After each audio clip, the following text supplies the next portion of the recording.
بسم الله الرحمن الرحيم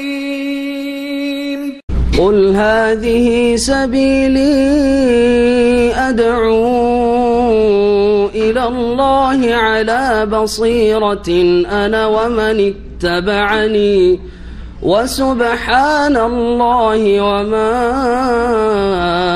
أنا من المشركين.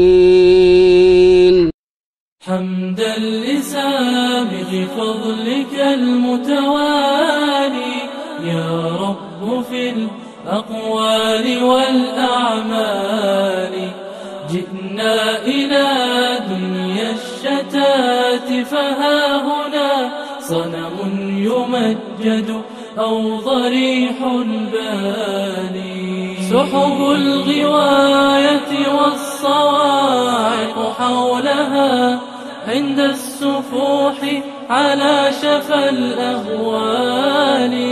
فهديت للإسلام أمة أحمد ورسمت منهج دربها المتعالي ورسمت منهج دربها المتعالي. إسلامنا نور الحياة ومرشد للكائنات إلى الفلاح السرمدي. إسلامنا نور الحياة ومرشد للكائنات إلى الفلاح السرمدي. السلام عليكم ورحمة الله وبركاته. إن الحمد لله نحمده ونستعينه ونستغفره ونعوذ بالله من شرور أنفسنا ومن سيئات أعمالنا. من يهده الله فلا مضل له ومن يضلل فلا هادي له. وأشهد أن لا إله إلا الله وحده لا شريك له وأشهد أن محمدا عبده ورسوله صلى الله تعالى عليه وعلى آله وصحبه وسلم تسليما كثيرا. أما بعد قد قال المؤلف رحمه الله تعالى إثبات الكلام لله تعالى وقوله سبحانه ومن أصدق من الله حديثا ومن أصدق من الله قيلا. وقوله وإذ قال الله يا عيسى ابن مريم أأنت قلت للناس اتخذوني وأمي إلهين من دون الله وتمت كلمة ربك صدقا وعدلا وكلم الله موسى تكليما منهم من كلم الله ولما جاء موسى لميقاتنا وكلمه ربه وناديناه من جانب الطور الأيمن وقربناه نجيا. وإذ نادى ربك موسى أن ائت القوم الظالمين وناداهما ربهما ألم أنهكم عن تلكما الشجرة ويوم يناديهم فيقول ماذا أجبتم المرسلين. وإن أحد من المشركين استأجارك فأجره حتى يسمع كلام الله وقد كان فريق منهم يسمعون كلام الله ثم يحرفونه من بعد ما عقلوه وهم يعلمون يريدون أن يبدلوا كلام الله قل لن تتبعون كذلكم قال الله من قبل واتل ما أوحي إليك من كتاب ربك لا مبدل لكلماته إن هذا القرآن يقص على بني إسرائيل أكثر الذي هم فيه يختلفون. আল্লাহ রাব্বুল আলামিনের যাবতীয় প্রশংসা যে আল্লাহ রাব্বুল আলামিন কথা বলেছেন এবং তার ইচ্ছা মতো কথা বলেন, যখন চান তিনি কথা বলেন। আল্লাহ রাব্বুল আলামিনের বাণী হচ্ছে কোরআনে কারীম। সালাত এবং সালাম নাযিল হোক প্রিয় মুহাম্মদুর রাসূলুল্লাহ সাল্লাল্লাহু আলাইহি ওয়াসাল্লামের প্রতি, যার সাথে আল্লাহ রাব্বুল আলামিন মেরাজে কথা বলেছেন। মুসা আলাইহিস সালামের সাথে আল্লাহ রাব্বুল আলামিন সরাসরি তুর পর্বতে কথা বলেছেন। এছাড়াও আম্বিয়া রাসূলগণের সাথে যাদের সম্পর্কে প্রমাণিত রয়েছে যে সরাসরি কথা বলেছেন তা সত্য। আর যে সব নবী রাসূলগণের সাথে সরাসরি আল্লাহ কথা বলেননি তাদেরকে আল্লাহ ওহী করেছেন। আজকের আল আকিদা আল ওয়াসিতিয়ার 13তম পর্বে আলোচনার বিষয়বস্তু বা দার্সের বিষয়বস্তু হচ্ছে রব্বুল আলামিনের কালাম বা বাণীর প্রমাণ। মহান আল্লাহ আর কালাম বাণী কোরআনে কারীম একটি বিষয়, আর একটি বিষয় হচ্ছে যে আল্লাহ রাব্বুল আলামিন কথা বলেছেন, কথা বলেন, যার সাথে ইচ্ছা যখন ইচ্ছা তিনি কথা বলেছেন, এবং কোরআনে কারীম কালামুল্লাহ। এছাড়াও আসমানি যতগুলি কিতাব নাযিল হয়েছে সেগুলি বিকৃত হওয়ার আগে তাওরাত, ইনজিল সেগুলি আল্লাহর বাণী ছিল, পরে সেগুলিতে বিকৃতি ঘটেছে, কাটাছেঁড়া হয়েছে, কিছু সংযোজন বাড়ানো হয়েছে, কিছু কমানো হয়েছে। এই জন্য সেগুলো বিকৃত কালামুল্লাহ। আল্লাহর কালাম কোনটা আর কোনটা আল্লাহর কালাম নয় নিশ্চিত বলা যাবে না। তাওরাত, ইনজিলের বরং একটা সময় ছিল সেগুলো নিশ্চিহ্ন হয়ে গেছিল, পরে তারা তাদের স্মৃতিতে যা কিছু ছিল তাতে থেকে লিখেছে, এসব ইতিহাস প্রমাণ করে বাইবেল সম্পর্কে। সুতরাং বাইবেল আল্লাহর কালাম নয়, যদিও তাতে আল্লাহর কালামের অনেক কথাই আছে। বাকি কোরআনে কারীম সুরক্ষিত। আল্লাহ রাব্বুল আলামিন কোরআনে কারীমের শব্দের, বাক্যের, অর্থের সবকিছুর হেফাজতের দায়িত্ব নিয়েছেন। সুতরাং কোরআনে কারীম কালামুল্লাহ, আল্লাহর বাণী। আল্লাহ রাব্বুল আলামিনের কালাম বা বাণী বা কথার সম্পর্কে আলোচনা শাইখুল ইসলাম ইমাম ইবনে তাইমিয়া রাহিমাহুল্লাহ এই জন্যই করছেন যে আকীদার ক্ষেত্রে যুগে যুগে অনেক ফিরকা পয়দা হয়েছে, যে ফিরকাগুলি, দল উপদলগুলি বিভ্রান্তির শিকার হয়েছে, আল্লাহর বাণীকে অস্বীকার করেছে, অথবা আল্লাহর বাণী সম্পর্কে বিভিন্ন রকমের এমন তারা বক্তব্য পেশ করেছে যেগুলি অবাস্তব বা সত্যের পরিপন্থী, কোরআন সুন্নাহর বিরোধী। দেখা যাক, এতে 16টি আয়াত নিয়ে এসছেন কোরআনে কারীম থেকে। 16টি আয়াত রয়েছে, যে আয়াতগুলির প্রত্যেকটি আয়াত দ্বারা প্রমাণ করেছেন ইমাম ইবনে তাইমিয়া রাহিমাহুল্লাহ যে আল্লাহ কথা বলেন, এবং কথা বলা আল্লাহর গুণ, কথা বলা আল্লাহর গুণ। এটি আল্লাহ রাব্বুল আলামিনের যেমন সিফাতে লাজেমা,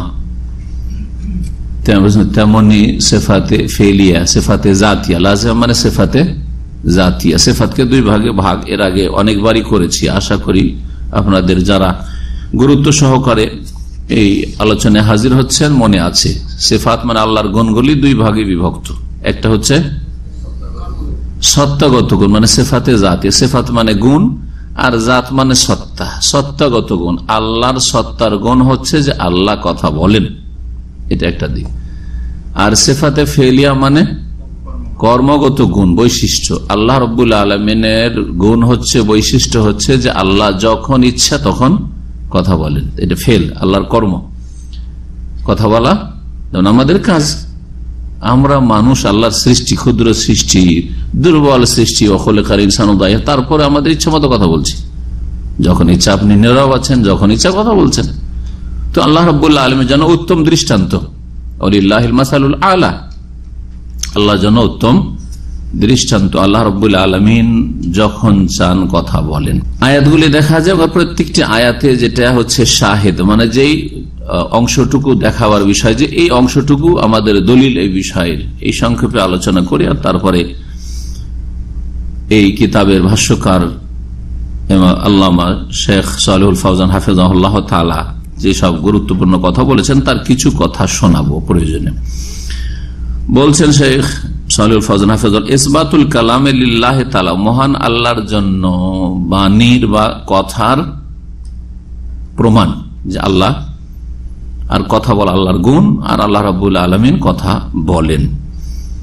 প্রথম আয়াত সূরা নিসার আয়াত নম্বর 87, ওয়াকাউলুহু মানে ওয়াকাউলুহু তাবারাকা ওয়া তাআলা, আল্লাহ তাবারাকা ওয়া তাআলার বাণী, মহান আল্লাহর বাণী। ওয়া মান আসদাকু মিনাল্লাহি হাদিসা, কথার দিক থেকে আল্লাহর চাইতে অধিক সত্যবাদী আর কি আছে। আসদাকু ইসিম তাফজিলের শেখা, যারা আরবি গ্রামার বুঝেন, মানে অধিক সত্যবাদী হওয়া, অধিক সত্য। কথার দিক থেকে অধিক সত্যবাদী আল্লাহর চাইতে কি আছে, মানে আল্লাহ তাহলে কথা বলেছেন, আর আল্লাহ সৃষ্টি মানুষেরা কথা বলে, কিন্তু সবচাইতে সত্যবাদী কথা বলায় কে? আল্লাহ রাব্বুল আলামিন। আল্লাহ রাব্বুল আলামিন। জি, আমরাও সত্য কথা বলি, কিন্তু সত্য কথা বললেও আমাদের সত্য কথায় অনেক সময় ইচ্ছাকৃত মিথ্যা বলেন না, কিন্তু অনিচ্ছাকৃত তথ্যগত ভুলের কারণে কথাটি অবাস্তব মিথ্যা, সে আপনি ইচ্ছা করে মিথ্যা বলেননি হয়তো। আল্লাহ রাব্বুল আলামিন না ইচ্ছা করে সত্যের পরিপন্থী বলেন, না অনিচ্ছাকৃত ভুল হয়ে যায় মানুষের মতো, না কখনো না। আল্লাহর সব কথা হচ্ছে কুল সাদাকাল্লাহ, আল্লাহ করলেন, হে নবী বলো সাদাকাল্লাহ, আল্লাহ সত্য কথা বলেছেন। কিন্তু এর মানে এই নয় যে কোরআন শেষ করবেন তখন সাদাকাল্লাহুল আযীম বলবেন, বুঝা গেছে না? কুল সাদাকাল্লাহ ঈমানের প্রকাশের জন্য, আল্লাহর গুণগানের জন্য, আল্লাহ রাব্বুল আলামিনের মহিমা ঘোষণার ক্ষেত্রে বলবেন সাদাকাল্লাহ। কথা প্রসঙ্গে আল্লাহর কথা দলিল হিসাবে পেশ করছেন আর বলছেন সাদাকাল্লাহ, আল্লাহ সত্য কথা বলেছেন, ওমান আসদাকু মিনাল্লাহি কিলা ওমান আসদাকু মিনাল্লাহি হাদিসা বলেন। কিন্তু বিশেষ একটি অবস্থায় আপনি বলবেন সাদাকাল্লাহুল আযীম, অথচ নবী করিম সাল্লাল্লাহু আলাইহি ওয়াসাল্লাম বলেননি, কখনো তার খোলাফা রাশেদিন বলেননি, তার কোন সাহাবী বলেননি, তাবেঈন থেকে কোনো প্রমাণ নেই, চার ইমাম আবু হানিফা, শাফি, মালিক, আহমদ থেকে কোনো প্রমাণ নেই যে তারা কোরআন তেলাওয়াত করে যখন থেমেছেন তখন সাদাকাল্লাহুল আযীম বলেননি। তারা বলেছে, প্রমাণ দেন। দেখেন কোন ফিকার কিতাবে আছে, দেখান যে কালা আবু হানিফা সাদাকাল্লাহুল আযীম কোরআন তেলাওয়াত করে। তাহলে যখন নাই, তারপরে কারি সাহেবদের, হাফেজদের বা অনুষ্ঠানে কোরআন তেলাওয়াতের শেষে সাদাকাল্লাহুল আযীম বলা বিদআত, সুন্নাত পরিপন্থী। মনে রাখবেন, রাস্তা খুব সহজ, হটকারিতা না করে হয় প্রমাণ দেন আর না হলে বাদ দেন। সোজা কথা যে ইবাদত, কোরআন তেলাওয়াত হচ্ছে ইবাদত, বরং এর বিপরীত প্রমাণিত আছে। নবী করিম সাল্লাল্লাহু আলাইহি ওয়াসাল্লামের সামনে তেলাওয়াত করছেন সাহাবী, তেলাওয়াত করতে বলছেন নবী করিম সাল্লাল্লাহু আলাইহি ওয়াসাল্লাম, আর তারপরে শুনতে শুনতে যখন এই আয়াতে পৌঁছিলেন সূরা নিসা, ফাকাইফা ইযা জিনা মিন কুল্লি উম্মাতিন বিশাহিদ ওয়া জিনা বিকা আলা হাউলাই শাহিদা, তখন নবী করিম সাল্লাল্লাহু আলাইহি ওয়াসাল্লামকে যে সাক্ষী করে আমাদের সম্পর্কে নিয়ে আসা হবে কিয়ামতের দিনে, এবং নিজের উম্মতের বিরুদ্ধে সাক্ষী দিতে হবে যখন উম্মত অসৎ হবে, উম্মত যখন পাপী হবে, উম্মত যখন বিদাতি হবে, নবীর তরিকা বাদ দিয়ে অন্য তরিকায় চলেছে, তখন তাদের বিরুদ্ধে নবী সাল্লাল্লাহু আলাইহি ওয়াসাল্লামকে সাক্ষী দিতে হবে। উপায় নেই, সাক্ষী দিতে হবে নবী করিম সাল্লাল্লাহু আলাইহি ওয়াসাল্লামকে উম্মতের অসংখ্য মানুষের বিরুদ্ধে। এই আলোচনাটি রয়েছে ওই আয়াত। এই আলোচনা আশায় নবী করিম সাল্লাল্লাহু আলাইহি ওয়াসাল্লাম ঝরঝর করে চোখ দিয়ে পানি প্রবাহিত হচ্ছে, অশ্রু প্রবাহিত হচ্ছে, কেঁদে ফেললেন। ফায়জা আইনাহু তাজরিফান, নবী সাল্লাল্লাহু আলাইহি ওয়াসাল্লামের দুই চক্ষু দিয়ে অশ্রু প্রবাহিত, আর বললেন হাসবুকা, থেমে যাও তুমি, তোমার জন্য যথেষ্ট হয়েছে। হাসবুকা, এই জন্য আরব দেশে কোরআন তেলাওয়াত কাউকে করতে বলেছে।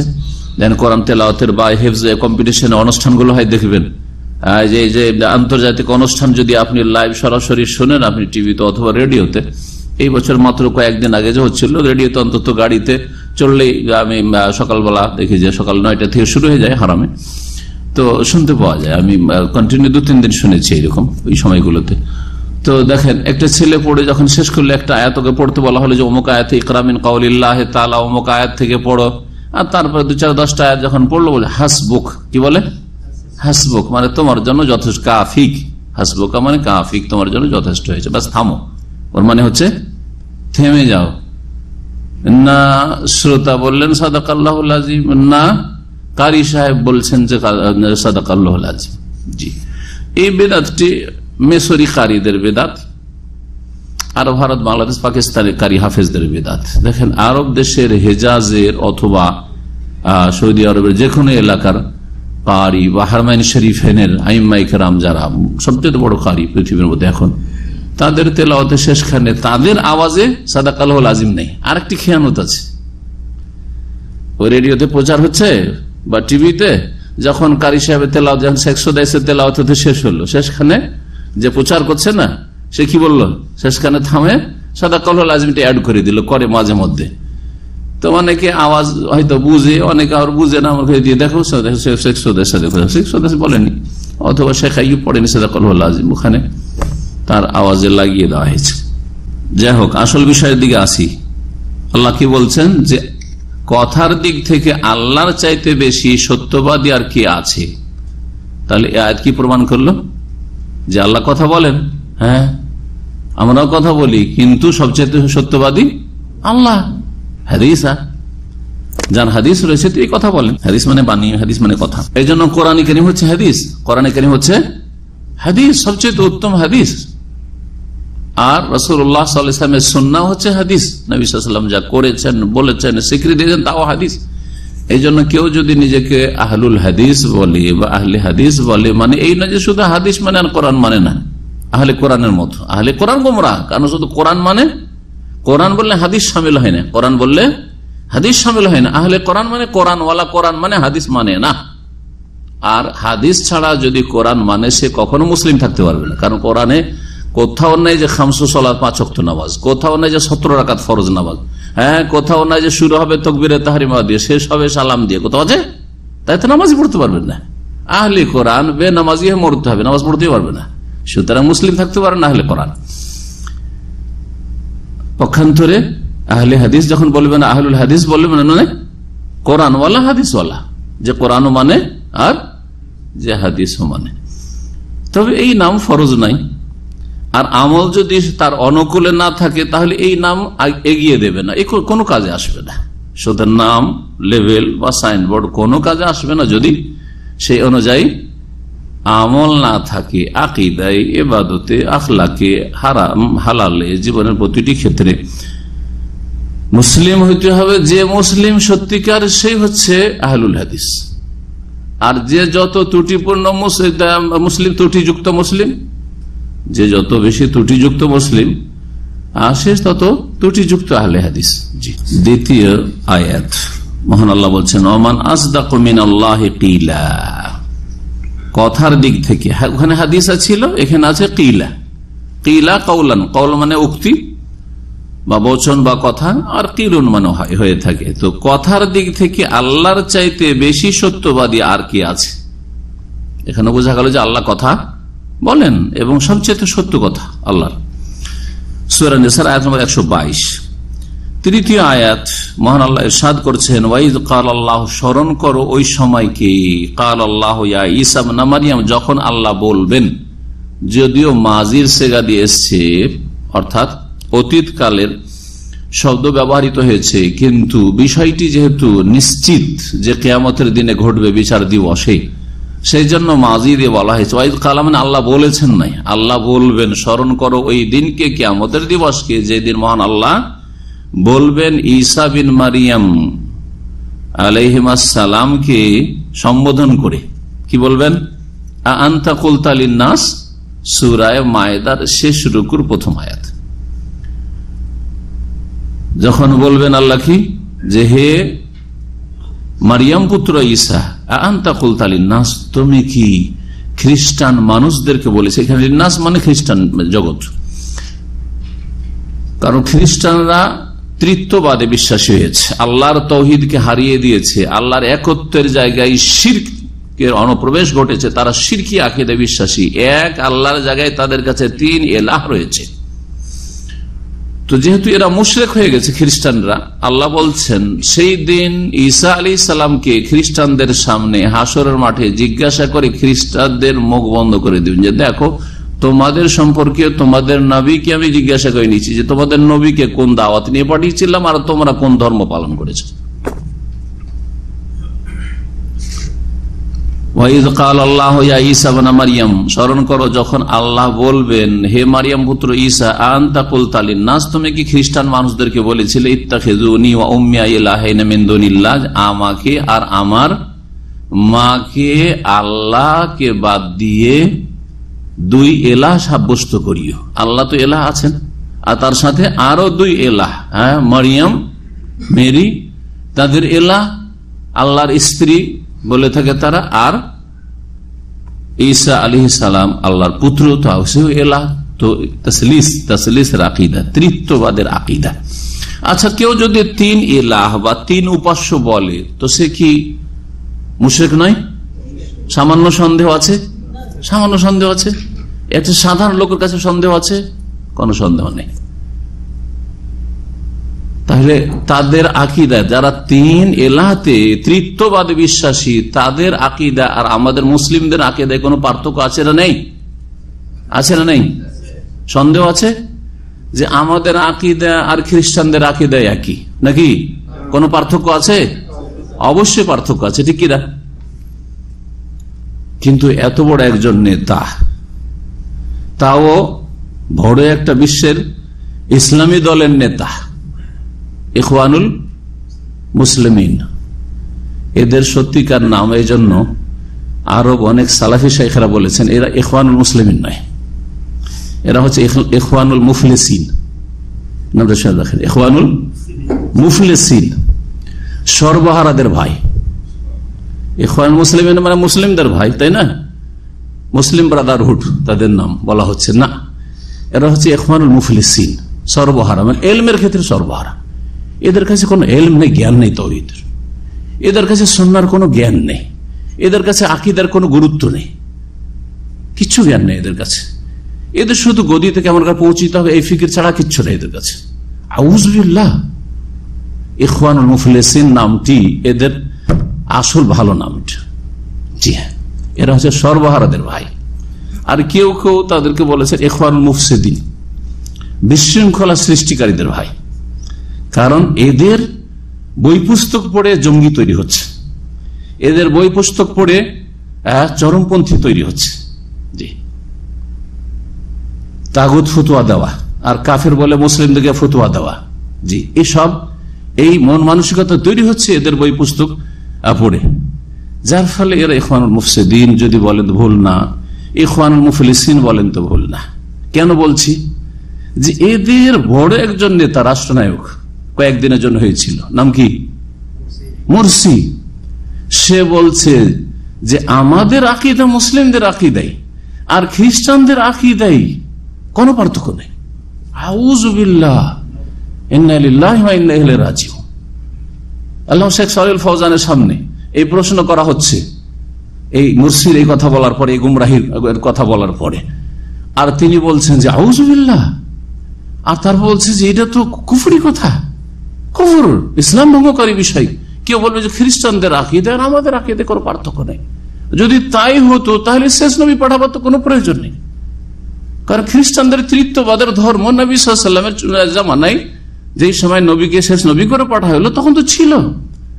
তাহলে আল্লাহ বলতেন যে যখন মুসলিমদের আকীদায় নবী যেই দিন নিয়েছেন সেই আকীদায় আর খ্রিস্টানদের আকীদায় কোনো পার্থক্য নাই, তাহলে খ্রিস্টান ধর্ম তো ওরা পালন করে, তাহলে জান্নাত পেয়ে যাবে, তাই না? আর নবী পাঠাবার দরকারটা কি ছিল? তাহলে কোরআন নাযিলের কি দরকার ছিল? আউযুবিল্লাহ। সতর্ক সাবধান হবেন। আর এদেরই অনুসারী হচ্ছে ভারত, বাংলাদেশ, পাকিস্তানে আর একটি দল, সেম আকীদা, সেম মানহাজ, সবকিছু তাদের এক, কোনো পার্থক্য নেই, সবকিছু একে অপর থেকে নিয়েছে, সবকিছু একে অপর থেকে নিয়েছে। আলহামদুলিল্লাহ। কেন আলহামদুলিল্লাহ বললাম? যে আল্লাহ এইরকম গুমরাহি থেকে আমাদেরকে বাঁচিয়েছেন। বলল আলহামদুলিল্লাহ, আলহামদুলিল্লাহিল্লাযী হাদানা লিহাযা ওয়া মা কুন্না লিনাহতাদিয়া লাউলা আন হাদানাল্লাহ। যদি আল্লাহ হেদায়েত না করতেন তো আমাদের হেদায়েতের কোনো ক্ষমতা ছিল না। আলহামদুলিল্লাহ, এসব গুমরাহি থেকে বাঁচিয়েছেন।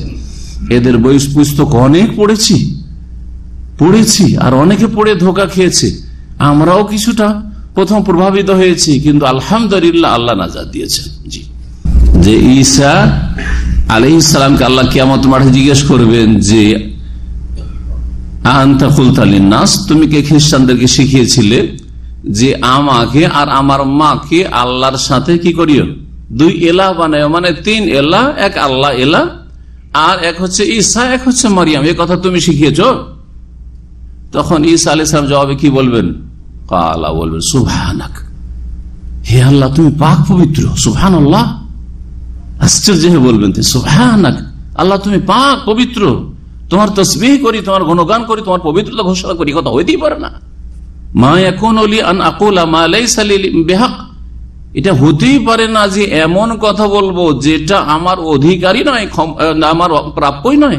ইবাদত তোমার হক, এলাহ তুমি, মা ইয়াকুনু লি, এটা আমার জন্য হতেই পারে না, আন আকুলা, যে আমি বলবো, মা লাইসা লি বিহাক, মা ইয়াকুনু লি আন আকুলা মা লাইসা লি বিহাক, যেটা আমার হক নয়, আমার অধিকার নয়, আমার প্রাপ্য নয়, সে কথা কি করে বলতে পারি?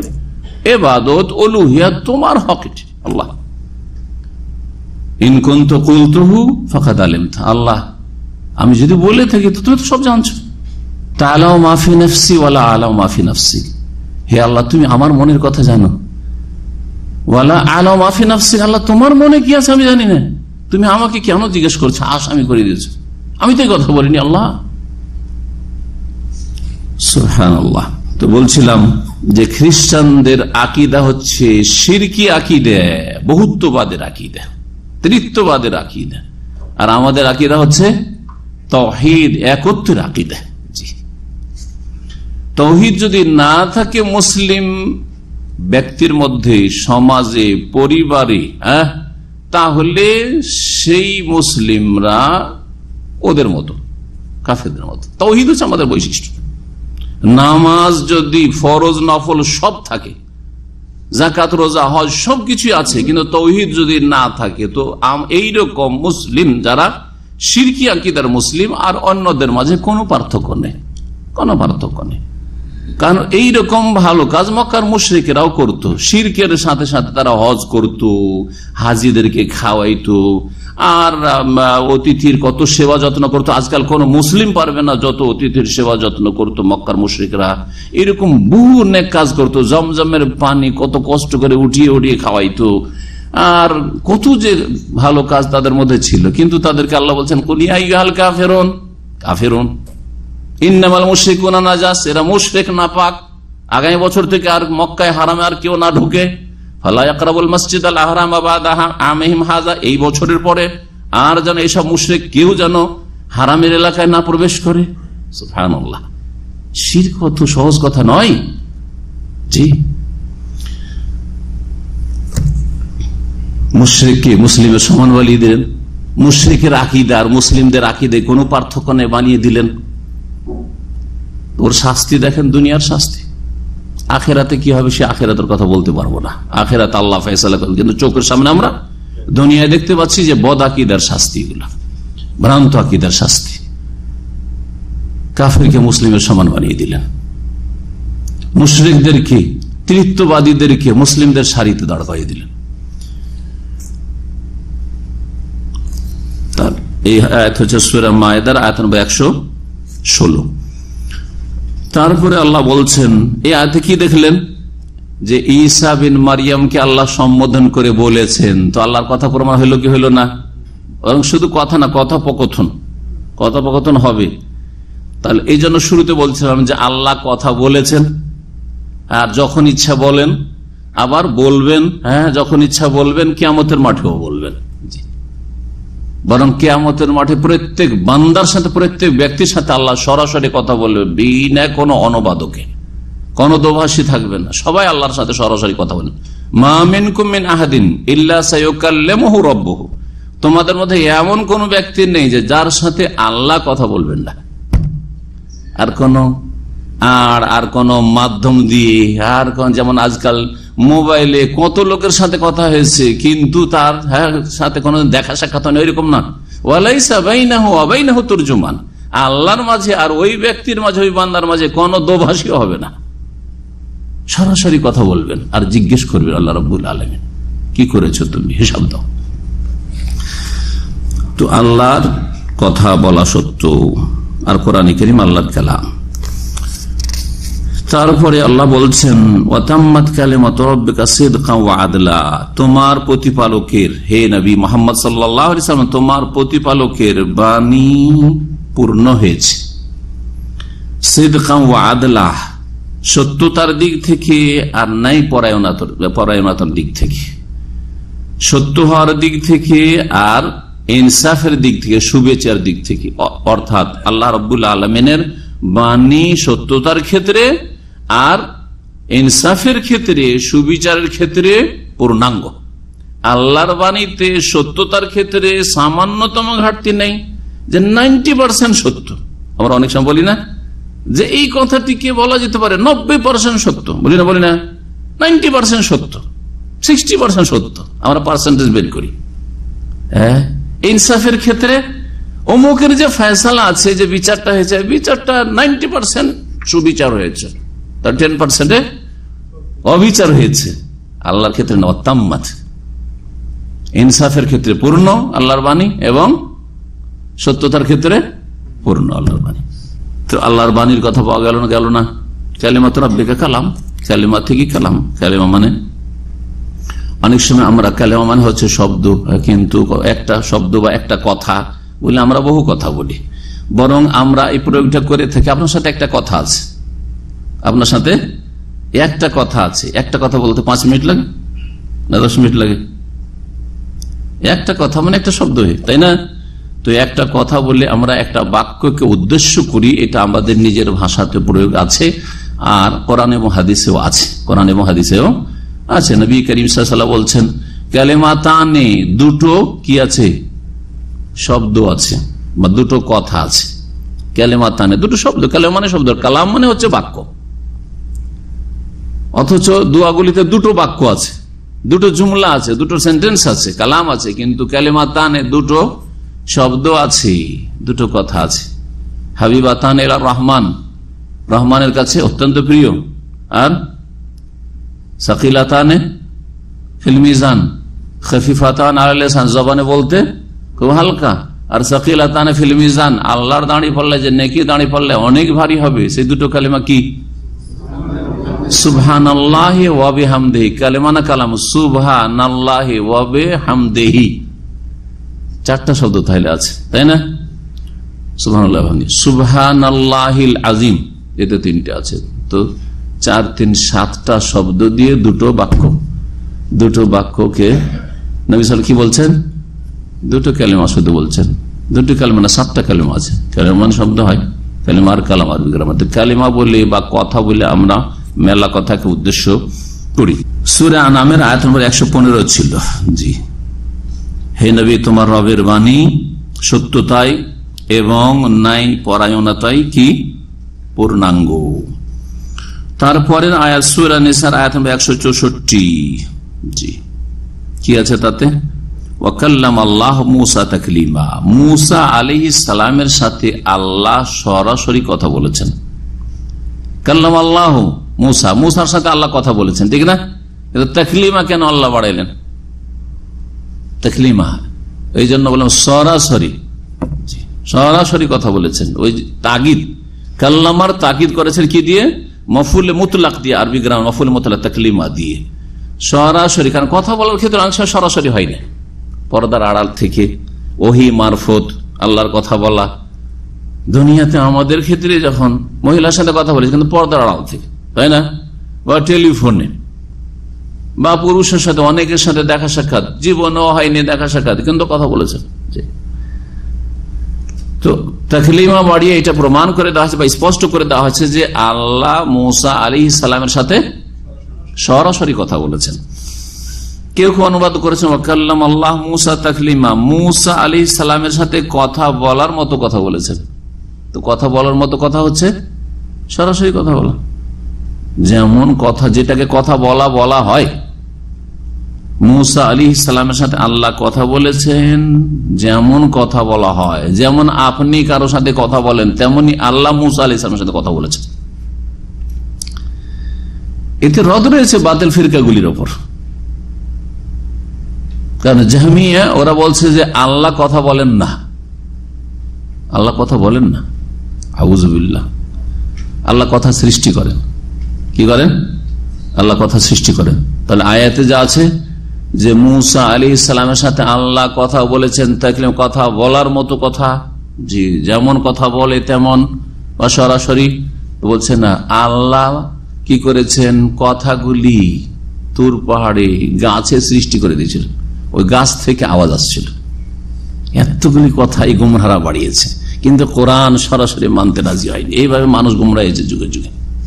তারপরের আয়াত হচ্ছে সূরা বাকারার 253 নম্বর আয়াত।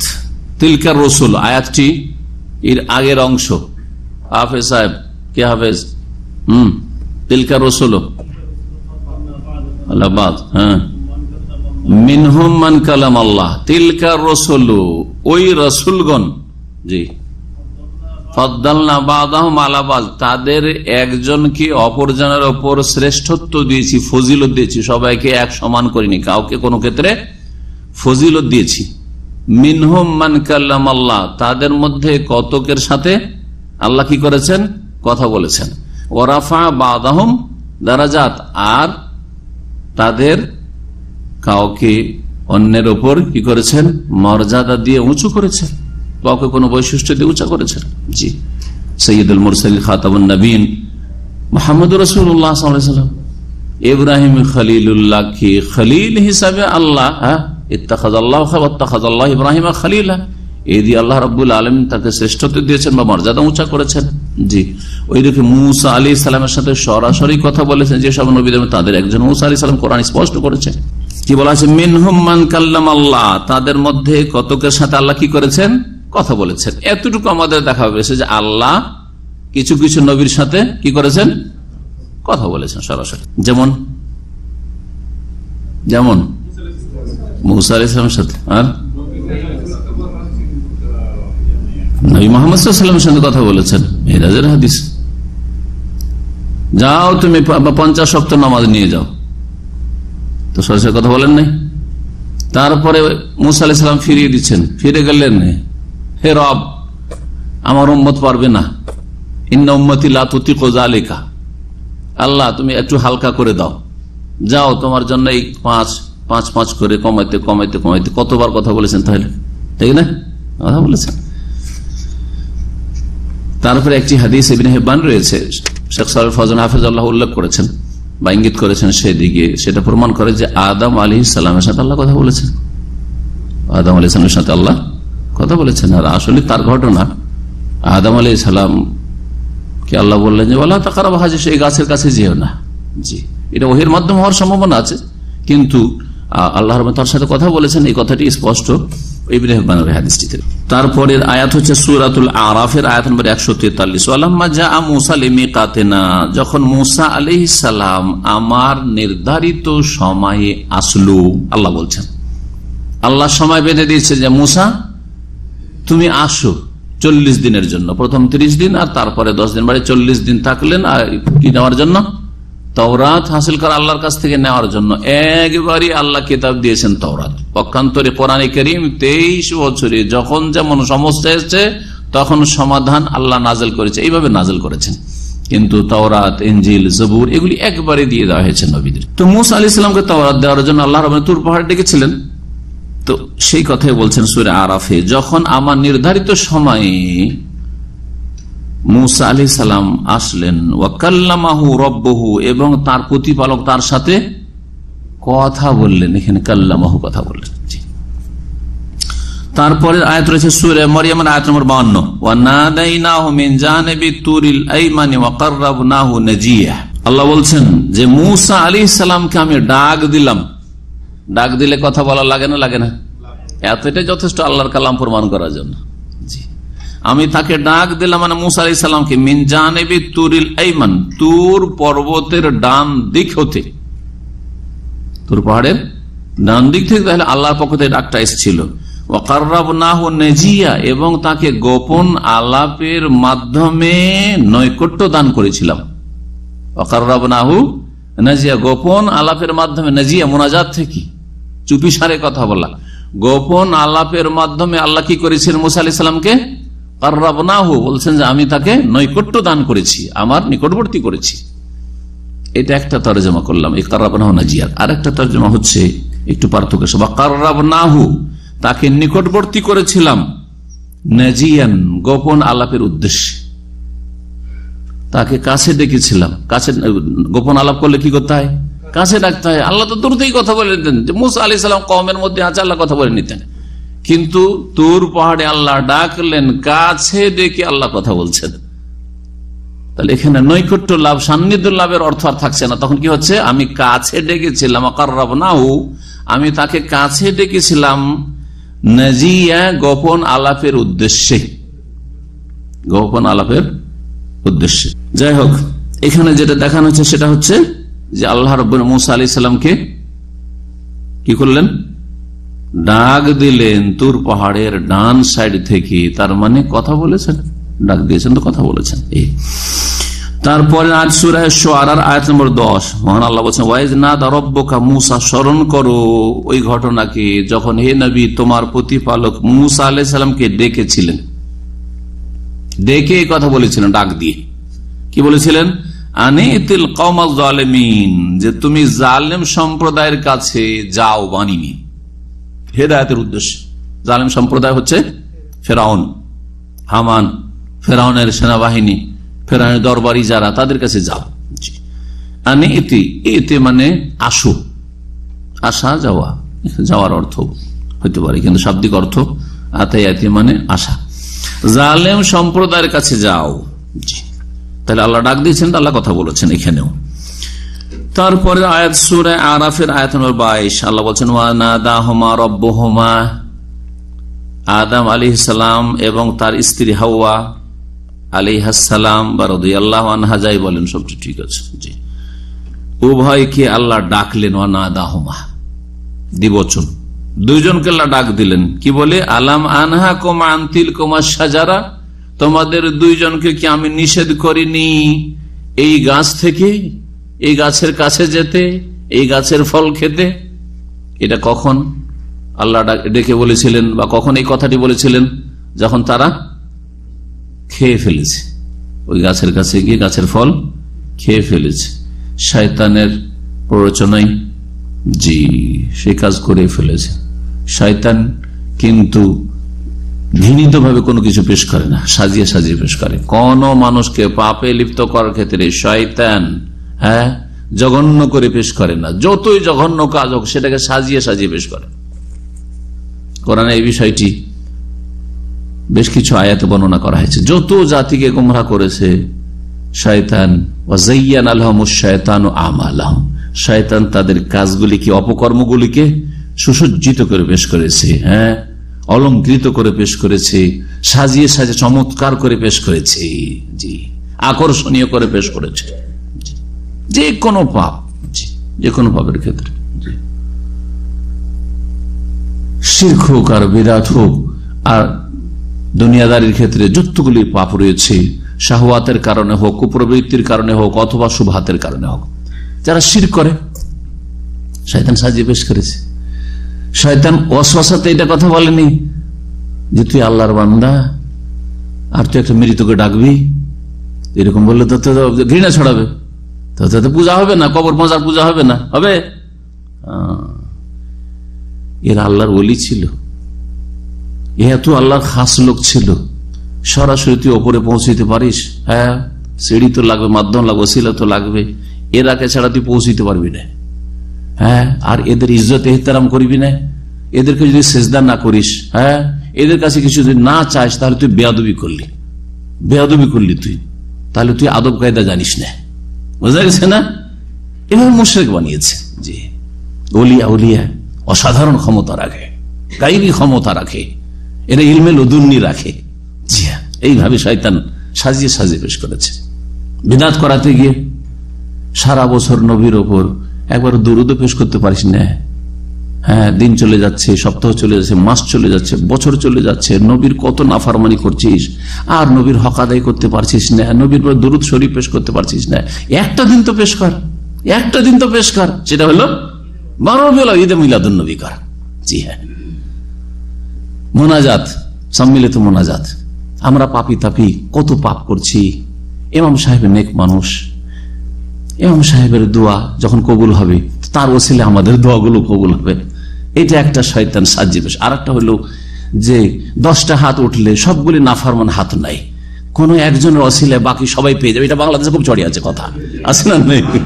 10টা হাত আল্লাহর সামনে উঠলে একটা হাতের হাত তো আল্লাহ কবুল করবে। বক্তারা বলেও যে আপনার হাত উঠান, আরে একটা হাত যদি আল্লাহ কবুল করে না তো আমরা সবাই পার পেয়ে যাব। এই সম্মিলিত মোনাজাত শুরু হয়ে গেল। শয়তান সাজিয়ে সাজিয়ে বেশ করেছে। এই বিষয়গুলি যদি আলোচনা করি সুবহানাল্লাহ লম্বা হয়ে যাবে, কিন্তু আপনাদেরকে শুধু চাবি দিলাম। যতগুলি পাপ সাজিয়ে সাজিয়ে বেশ করেছে। জেনা ব্যভিচার সাজিয়ে সাজিয়ে বেশ করেছে। এক্ষুনি বিয়ে করবি, তুই পায়ে দাঁড়াইতে পারিসনি, বুঝা গেছে? পায়ে দাঁড়াইতে পারিসনি, তোর নিজের পেট কি করে চলবে তার নিয়ে তোর হিমশিম খাচ্ছিস। কোথা থেকে তুই খরচ খরচা চালাবি? এখন তোর স্ত্রী, আবার কয়দিন পর ছেলে মেয়ে হবে, ওদের বোঝা আসবে, বাপ মাকে দিতে হচ্ছে। তুই বিয়ে শাদী না করে তুই জেনা দিয়ে কাজ চালা। হ্যাঁ, বোঝা গেছে? আউযুবিল্লাহ, সমকামিতা। যেখানে জেনা করার সুযোগ পাচ্ছে না, সমকামিতা। জি, কি করবি তুই? যুবক মানুষ, আর কি থামা যায়? বরদাস্ত করা যায়? হ্যাঁ, তো কি করবি? হ্যাঁ, এই তো মাত্র পাওয়া যাচ্ছে। আস্তাগফিরুল্লাহ বলি, আউযুবিল্লাহ। আজকে এক ভাই বলছে কিছু অসৎ লোকেরা এখানে আছে, অসৎ লোকেরা আছে যারা এগুলো কাজ করে।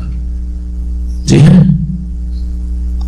একদল ইনকাম করেছে 50 টাকা করে পার কাস্টমার, এটা সস্তা না 100 টাকা। আর কিছু লোক নিজের যৌন চাহিদা পূরণ করছে এই হারাম পন্থায়। জি হ্যাঁ, আউযুবিল্লাহ।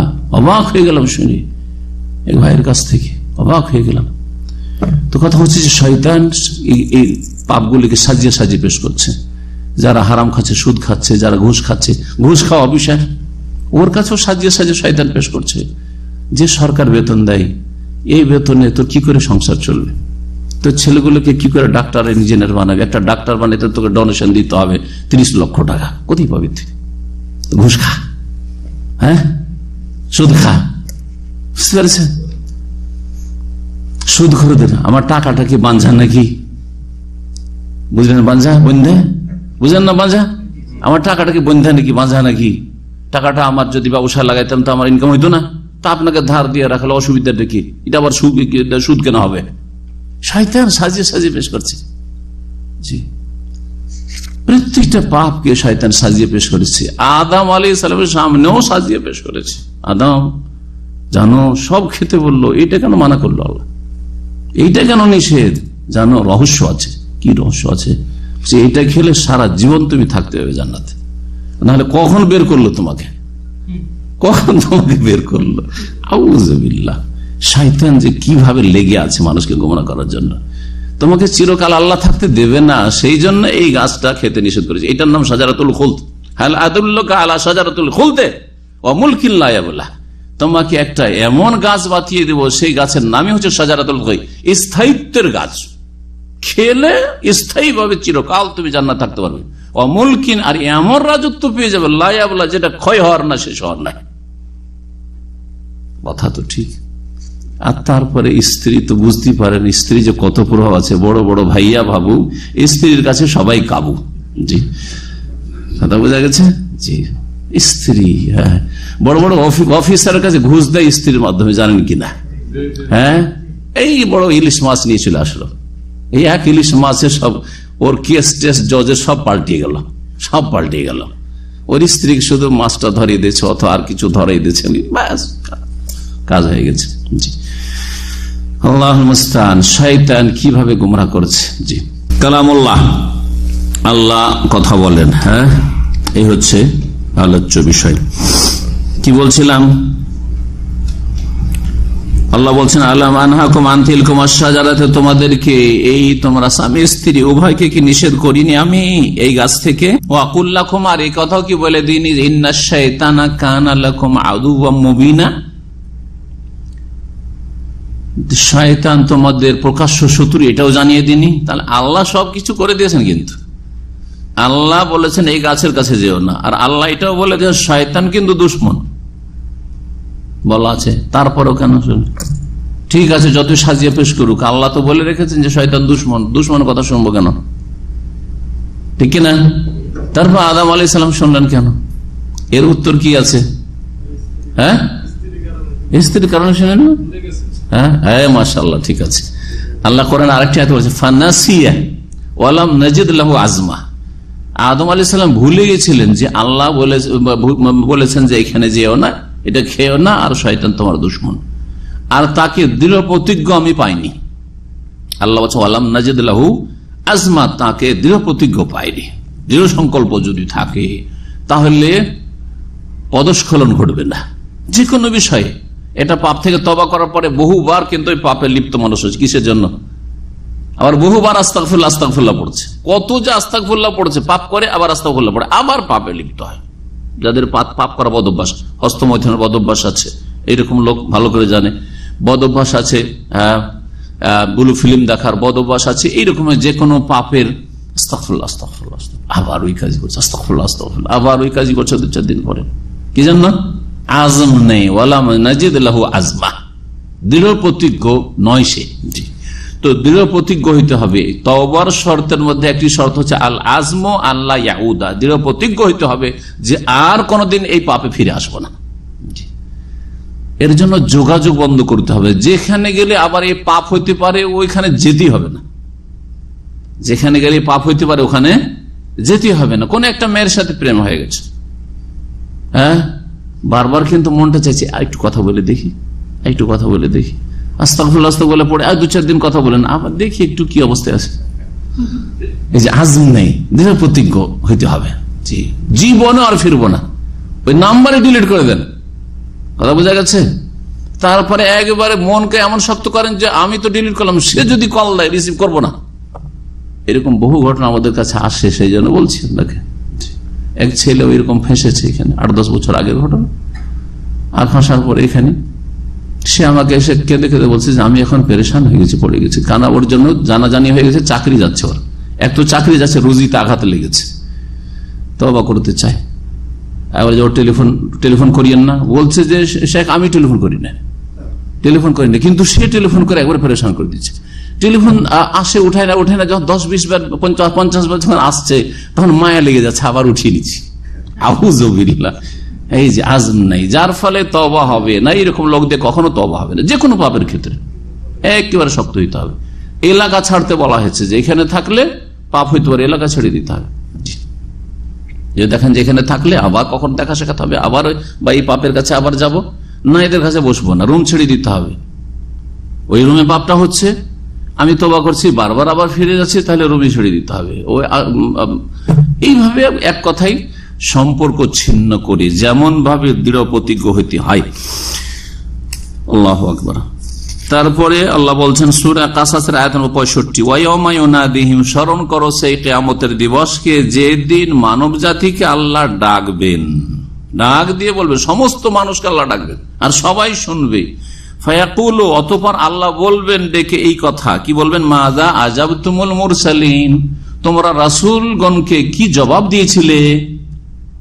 রাসূলগণ তোমাদের উদ্দেশ্যে, তোমাদের হেদায়েতের জন্য, তোমাদের কল্যাণের জন্য, তোমাদেরকে জান্নাতের রাস্তায় নিয়ে যাওয়ার জন্য যে এসেছিলেন, তাদেরকে কি জবাব দিয়েছিলে? তাদের ডাকে তোমাদের সাড়াটা কেমন ছিল?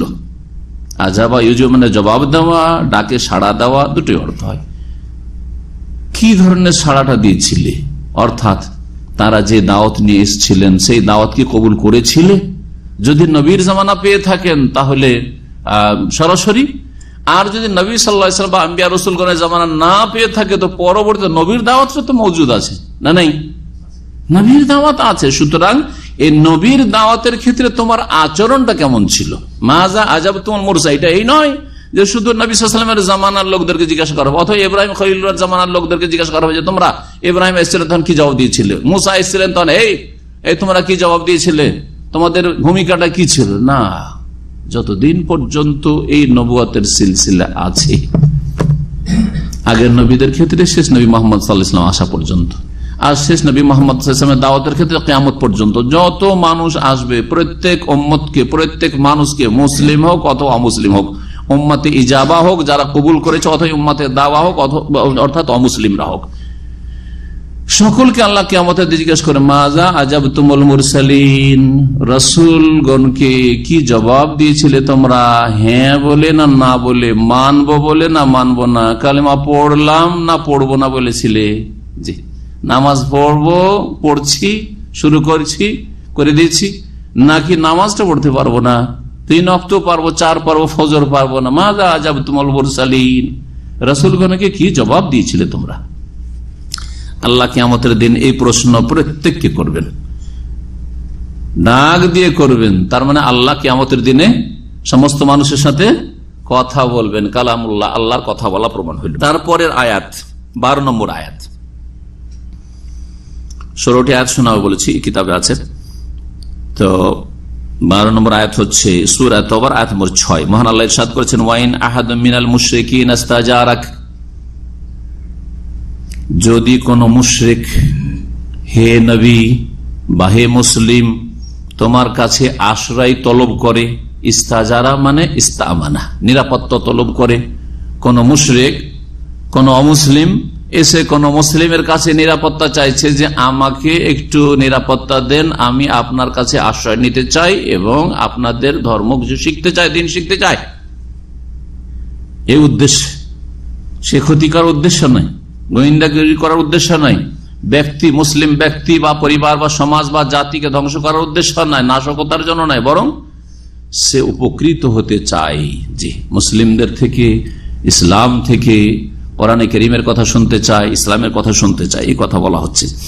ওয়াইন আহাদুম মিনাল মুশরিকিন ইস্তাজারাক, হে নবী মুহাম্মদ সাল্লাল্লাহু আলাইহি সাল্লাম, বা হে মুসলিম, সম্বোধন নবী সাল্লাল্লাহু আলাইহি ওয়াসাল্লামকে সরাসরি আর পরোক্ষভাবে প্রত্যেক মুসলিমকে সম্বোধন। যদি কোন মুসলিমের কাছে কোন মুশরিক এসে কি করে, ইস্তাজার ইস্তাম, নিরাপত্তা তলব করে, ফাআজিরহু, আল্লাহ বলছেন তাকে নিরাপত্তা দান করো, থাকার জায়গা দাও, বসার জায়গা দাও, শোনার জায়গা দাও। আলোচনা শোনার জন্য এখানে এসছে, মোস্ট ওয়েলকাম, আহলান ও সাহলান। একেবারে শুধু এখানে নয়, ইফতার ক্যাম্পে অমুসলিমদের জন্য খোলা ছুট আছে, যেখানে দিনের কথা আলোচনা হচ্ছে, বিশেষ করে শুধু খাওয়ানোর জন্য নয়, দিনের কথা যেখানে আলোচনা হচ্ছে। আমাদের এখানকার ইফতার ক্যাম্পে, বিশেষ করে আমাদের ইসলামিক সেন্টারে যে ইফতার ক্যাম্প, আজকে 19 বছর শেষ হয়ে গেছে, এটা 20 বছর চলছে আলহামদুলিল্লাহ। এই 20 বছর ধরে ইফতার ক্যাম্পে রমজান মাসে যে আমরা আলোচনা করি, এতে প্রথম বছর থেকে আমাদেরকে বলা আছে যে কোনো অমুসলিম যদি আসে তাদেরকে সসম্মানে আগ্রহের সাথে ভালো জায়গায় বসতে, ভালো করে একবারে আদরে খাও তাদেরকে। উদ্দেশ্য কি? এই উদ্দেশ্য আল্লাহ বলছেন, হাত্তা ইয়াসমা কালাম আল্লাহ, যাতে করে আল্লাহর বাণী শুনতে পায়, আল্লাহর বাণী শোনার সুযোগ হয়ে যায়। অনেক ভাইরা মাঝে মধ্যে এসে, যারা জানেন না, এসে বলে যে শেখ, এখানে কিছু অমুসলিম এসে খেতে বসছে, ওদেরকে বসতে দেওয়া যাবে? হ্যাঁ, ওরা কি আমাদের সাথে ইফতারি করতে পারবে? হ্যাঁ, খা, আপনারা ইফতার করছেন, ওরা আমাদের খাবার খাচ্ছে, ওদের অন্তরকে আকৃষ্ট করছে ইসলামের দিকে, যাতে আল্লাহকে চেনে, রাসূলকে চেনে, কিয়ামতকে চেনে, জান্নাতের রাস্তা ধরতে পারে। তাদেরকে জাহান্নামের আগুন থেকে আমরা উদ্ধার করতে চাই, তাদের হিতাকাঙ্ক্ষী আমরা, তাদের হিতাকাঙ্ক্ষী, তাদের অনিষ্ট চাই না। কয়দিনের দুনিয়া, তারপরে জাহান্নামে জ্বলবে। তারা তো আমাদের মতোই, হ্যাঁ, রক্ত মাংস ওলা মানুষ, তাদের শরীর আছে। জি, জাহান্নামে জ্বলতে হবে চিরকাল তাদেরকে। আল্লাহু আকবার, আল্লাহ যেন হিদায়াত দান করে দেন। হাত্তা ইয়াসমা কালাম আল্লাহ, যাতে করে আল্লাহর বাণী শুনতে পায়। আল্লাহর বাণীর প্রমাণ হলো না, হলো না? কালাম আল্লাহ স্পষ্ট, কালাম আল্লাহ। জি, তারপরের আয়াত সূরা বাকারার আয়াত নম্বর 75, 13 নম্বর আয়াত, ওয়াকাদ কানা ফারীকুম মিনহুম ইয়াসমাউনা কালাম আল্লাহ, তাদের এক দল, ইহুদিদের এক দল, ইহুদিদের কথা বলা হচ্ছে, ইহুদিদের এক দল আল্লাহর বাণী শোনে। মদিনায় ইহুদিরা থাকতো, নবী করিম সাল্লাল্লাহু আলাইহি ওয়াসাল্লাম যখন কোরআন শোনাতেন বা দ্বীনের কথা আলোচনা করতেন, ইহুদিরা শুনতো, শোনার পরে সুম্মা ইউহাররিফুনাহু মিন বাদি মা আকালুহু ইয়ালামুন, তারপরে তারা সেটা বুঝে নেওয়ার পরে সজ্ঞানে তাতে বিকৃতি ঘটাইত, তার অপব্যাখ্যা করত, নবী মুহাম্মদ রাসূলুল্লাহ সাল্লাল্লাহু আলাইহি সাল্লামের কথায় বিকৃতি ঘটাইতো, বিভ্রান্তি ছড়াইতো। এটা হচ্ছে গুমরাহদের কাজ। গুমরাহদের কাজ হচ্ছে বিভ্রান্তি ছড়ানো, অপব্যাখ্যা করা, ভুল ব্যাখ্যা করা কোনো কথা। জি, আজ খেলো এমন এমন কথা বলছে মানুষের সামনে ঘৃণা ছড়াবার জন্য, বা এমন প্রচার করছে যেগুলি বক্তার বলার উদ্দেশ্য নেই। জি, আলোচকের এটা বলার উদ্দেশ্য নেই। দেখেন দেখেন, এরা চায় না যে দণ্ডবিধান কায়েম হোক, এই কথা লিখছে এক শ্রেণীর অসৎ লোকেরা। এরা চায় না যে দণ্ডবিধান কায়েম হোক, চোরের হাত কাটা হোক, জেনার শাস্তি হোক। আমরা চাই না? আমাদের সম্পর্কে এরকম মিথ্যা কথা লিখছে। কিয়ামতের দিনে সব ফয়সালা হবে, আর দুনিয়াতে তো শাস্তি হচ্ছে আর হবে, এই মিথ্যা এগুলো ছড়ানোর জন্য। জি হ্যাঁ, কারণ তাদের সাথে একমত হতে পারা যায়নি, কোরআন এবং হাদিসে একমত হচ্ছে না, সেজন্য আমরা একমত নই যে আগে ক্ষমতা দখল করে তারপরে সবাইকে ঠিক করবো, এইভাবে মানুষকে ধোঁকা দেওয়া, এটা কোনোদিন হয়নি আর হবে না। আগে ক্ষমতা পরে ঠিক করব, যদি এটাই যদি থিওরি হইতো, এটাই যদি ইসলাম হইতো, তাহলে নবী মুহাম্মদ রাসূলুল্লাহ সাল্লাল্লাহু আলাইহি ওয়াসাল্লাম মক্কাতে তো ক্ষমতা পেয়েছিলেন। ইন কুনতা তুরিদু মুলকান মাল্লাকনাকা, নবী তোমার উদ্দেশ্য কি এগুলো বলার? এই যে আমাদের লোকজনকে তুমি তোমার ধর্মে নিয়ে যাচ্ছ, উদ্দেশ্যটা কি? তুমি যদি রাজত্ব চাও তো মাল্লাকনা, তোমাকে রাজা বানিয়ে দিচ্ছি, বাদশা বানিয়ে দিচ্ছি, তোমাকে দেশের মালিকানা, মক্কার মালিকানা দিয়ে দিচ্ছি। পয়সা চাও, কারণ অনেকের ইনকাম করা উদ্দেশ্য থাকে, পয়সা চাও, জামানা লাকা, তোমার জন্য কালেকশন করছি, কত টাকা লাগবে, বাড়ি ভর্তি করে দিচ্ছি। সুন্দরী রমণী চাও, অনেকের উদ্দেশ্য হয়তো হইতে, হ্যাঁ, গাড়ি বাড়ি নারী এগুলো তো উদ্দেশ্য। যদি তাই থাকে তো তাই তুমি চয়েস করো যে কোন মেয়েকে, কোন সুন্দরী মেয়েকে তুমি বিয়ে করতে চাও। মক্কার যে কোনো পরিবারের আমরা বিয়ে দিয়ে দিচ্ছি, ব্যবস্থা করছি। নবী মুহাম্মদ রাসূলুল্লাহ সাল্লাল্লাহু আলাইহি ওয়াসাল্লাম বলেছেন, আমার এক হাতে সূর্য দাও, এক হাতে চন্দ্র দাও, তারপরে আমার এই দাওয়াত লা ইলাহা ইল্লাল্লাহর দাওয়াত ছাড়বো না। সেটা হচ্ছে ইবাদত আল্লাহর জন্য খাস করতে হবে, তাওহীদুল ইবাদাহ, ওয়াবুদুল্লাহ ওয়ালা তুশরিকু বিহি শাইআ, শিরকে উৎখাত করতে হবে, শিরকে নিশ্চিহ্ন করতে হবে আল্লাহর জমিন থেকে, আর একমাত্র আল্লাহর জন্য ইবাদত প্রতিষ্ঠা করতে হবে। যখন এইভাবে অন্তর থেকে শিরক দূর হয়ে যাবে, আকীদার পরিশুদ্ধি হয়ে যাবে, আল্লাহর ইবাদত ঠিক করে প্রত্যেক ব্যক্তি আদায় করতে, কয়েক ব্যক্তি যখন ঠিক করলো ইবাদত বাড়ির, তখন একটা পরিবার ঠিক হয়ে গেল। হলো না? হলো না? আপনার বাড়িতে 5টা লোক আছে, 5 জন সদস্য, 5 জনের আকীদা ঠিক, ইবাদত ঠিক, 5 ওয়াক্ত নামাজি, হালাল হারাম সব বাছাই করে, তখন একটা বাড়ি ঠিক হইলো না? হলো না? গ্রামে 50টা বাড়ি আছে, 50 বাড়ির প্রত্যেক ব্যক্তি ঠিক হয়ে গেছে, ব্যক্তির সংশোধন হয়েছে, প্রত্যেক ব্যক্তি সংশোধন হয়েছে, তাহলে 50টা বাড়ি ঠিক হয়ে গেছে। 50টা বাড়ি যখন ঠিক হয়েছে, গোটা সমাজটা ঠিক হলো না? হলো না? এইভাবে যখন গোটা এলাকা ঠিক হয়ে গেছে, তখন কয়েকটা এলাকা যখন এইরকম ঠিক হয়ে যাবে, গোটা দেশ ঠিক হবে কিনা? গোটা দেশের লোকের যখন আকীদা, ইবাদত, আখলাকের সংশোধন হয়ে যাবে, তখন কি আর মিছিল করা লাগবে, না বিক্ষোভ করা লাগবে, না হরতাল করা লাগবে চোরের হাত কাটার জন্য? না সবাই এক বাক্যে বলবে, হ্যাঁ হ্যাঁ, বলতে হবে না, সবাই বলবে যে চোর হাত কাটো, ঠিক কিনা? আর আজকাল একজনের এই অবস্থায় কেউ যদি নেতৃত্বে আসে, আসার পরে যে চোরের একটা হাত কাটা হয়, তোর লক্ষ লক্ষ লোক বলে ভুল হবে, লক্ষ কি কত লক্ষ লোক যে মিছিল আর বিক্ষোভে বেরোবে, যে মানবাধিকার লঙ্ঘন হয়েছে, মানবাধিকার লঙ্ঘন হয়েছে, বেরোবে না? পারবে না? জি হ্যাঁ। মজার কথা তাহলে শোনা একটা, জেনারেল জিয়াউল হক যখন পাকিস্তানের রাষ্ট্রপতি ছিলেন, সেই সময় বেশ্যাখানা নিষিদ্ধ করে দেওয়া হলো। কোন শহরে বেশ্যাখানা থাকবে, পতিতালয় থাকবে না। তখন ইসলামের শত্রু মোনাফেক মুসলিম সমাজে বহু আছে, তারপরে বাইরের ইসলামিক শত্রু তো বুঝতে পারছেন, আন্তর্জাতিক ইসলামিক শত্রু, সমস্ত শত্রু মিলে হাজার হাজার মহিলাদেরকে মিছিলে বের করলো, ইনকিলাব জিন্দাবাদ, দেশকে উল্টিয়ে রেখে দাও। কথা বলছে, ইনকিলাব জিন্দাবাদ মানে কি? উল্টাও, উল্টাও আর পাল্টাও। জি, কিসের জন্য? আমাদের রুজি কেন বন্ধ করা হলো, আমাদের ইনকাম সোর্স কেন বন্ধ করা হলো, আমরা কি করে খাবো? জি, শেষে সারেন্ডার করতে হলো।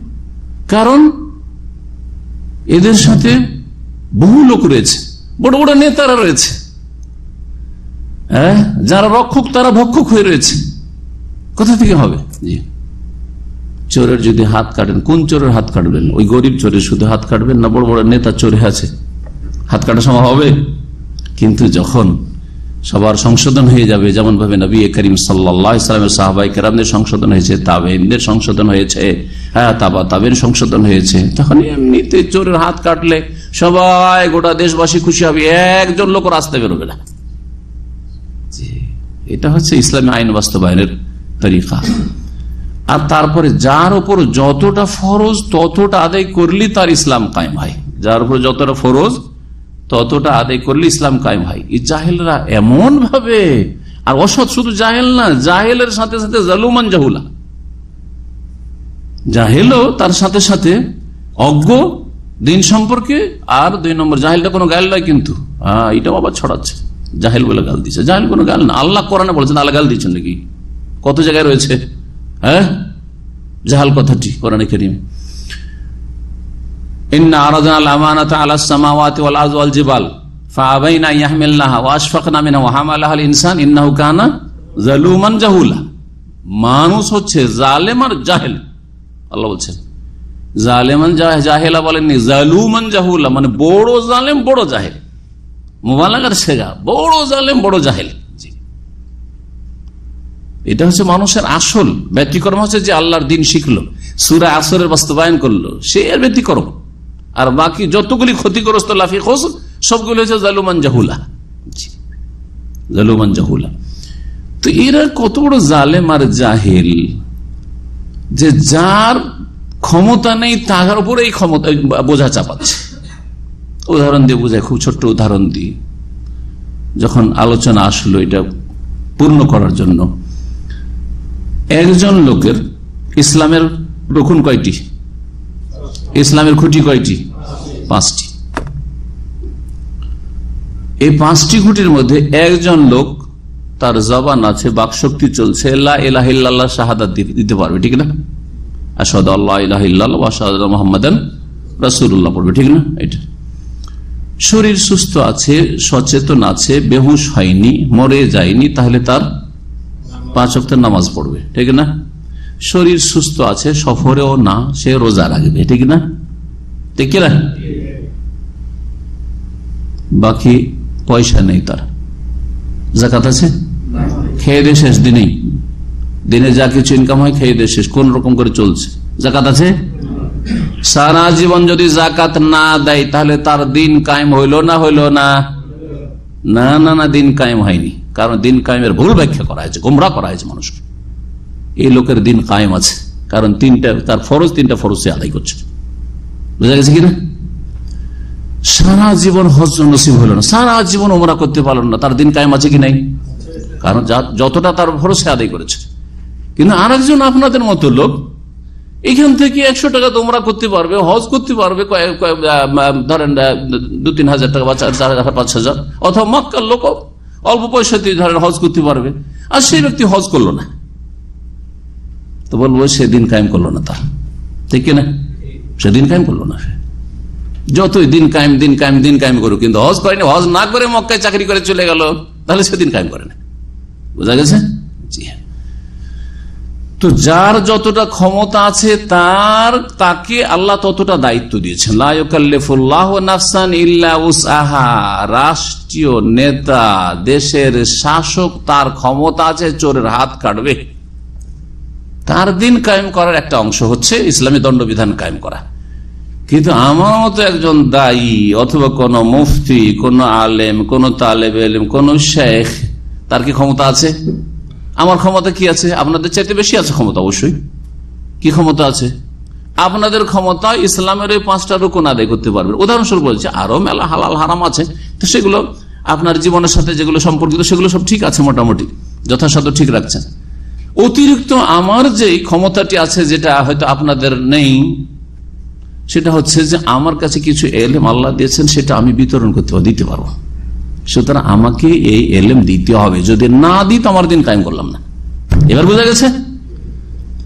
আমি যদি কোরআন সুন্নাহর কথা শিখার পরে না বলি তো আমার দিন কায়েম করলাম না, এই ক্ষেত্রে আমি ঘাটতি করলাম। কিন্তু কালকে যদি আমার সামনে একজন চোরকে আপনারা ধরে নিয়ে আসেন, হ্যাঁ, আর বলেন যে হাত কেটে দেন, আর হাত কাটি, তো দিন কায়েম করলাম না দিন ধ্বংস করলাম? দিন ধ্বংস করলাম। ঠিক তেমনই রাস্তাঘাটে নেমে ভাঙচুর করে আমরা দিন কায়েমে জনগণ দিন কায়েম করবে, এটা কি করলো? হ্যাঁ, ধ্বংস করলো। এই জন্য বললাম ইখওয়ানুল মুফসিদিন, আমি বলিনি, সেটা বড় বড় আলেমরা লিখেছে, ইখওয়ানুল মুফলিসিন আর মুসলিম, এই জন্যই বলেছেন। হ্যাঁ, তো এই আয়াতে সূরা বাকারার আয়াত নম্বর 75, সেই আয়াতে রয়েছে যে ইহুদিদের একদল আল্লাহর বাণী শোনার পরে কি করে? সুম্মা ইউহাররিফুনাহু, তাতে বিকৃতি ঘটায় বা অপব্যাখ্যা করে, মিন বাদে মা আকালুহু, সেটা বুঝে নেওয়ার পরে, ওয়াহুম ইয়ালামুন, অথচ তারা জানছে, নবী করিম সাল্লাল্লাহু আলাইহি ওয়াসাল্লামের কাছে শুনছে, শোনার পরেও, আর সেটা অনেক সময় বুঝতে ভুল হলে ভুল ব্যাখ্যা হয়ে যায়, অনেক সময় বুঝেওছ, বুঝার পর অসৎ উদ্দেশ্য। তাহলে যারা অপব্যাখ্যা করে বা ভুল ব্যাখ্যা করে, তারা 2 ভাবে বিভক্ত। একদল হচ্ছে যে আমি যে কথাটি বললাম সে কথাটি বুঝলো না, যার ফলে আমার কথার ভুল ব্যাখ্যা করলো। আর আরেক দল আছে যারা বুঝছে যে তিনি কি বলতে চান, আর তারপরেও কি করছে? তাহরিফ, অপব্যাখ্যা করছে, ভুল ব্যাখ্যা করছে। এই শ্রেণীর লোক যারা একামতে দিন করছে, তারা জানছে যে আমি কি বলতে চাইছি, তারপরে ভুল ব্যাখ্যা করছে। এটা ইহুদিদের চরিত্র, ভালো করে বোঝেন, ইহুদিদের চরিত্র। কিন্তু আর নাসারাদের চরিত্র দল্লিল, বেচারারা অবুঝ জাহেল, এলেম রাখে না, জানে না, কি বলতে কি বলে বসে থাকে। জি, এই জন্য তাদেরকে দল্লিল বলেছেন। আর যারা বুঝে সুঝে এরকম অন্যায় করবে তাদেরকে মাগদুব আলাইহিম, গজব প্রাপ্ত, ওদের গজব হয় বলেছেন।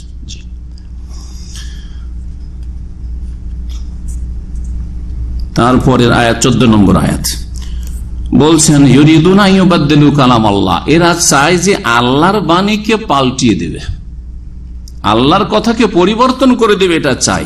কুল, হে নবী তাদেরকে বলে দাও, লান তাত্তাবিউনা, হে মুসলিমরা, হে হুদাইবিয়ার সন্ধিতে উপস্থিত সাহাবায়ে কেরামরা, তাদের সম্পর্কে আয়াত নাযিল হয়েছে, তোমরা বলে না যে দেখো তোমরা আমাদের অনুসরণ করতে পারবে না, মানে আমাদের সাথে তোমরা যেতে পারবে না, আমাদের সঙ্গী হতে পারবে না, আমাদের সাথে খাইবারের যুদ্ধে যেতে পারবে না। ঘটনা কি ছিল?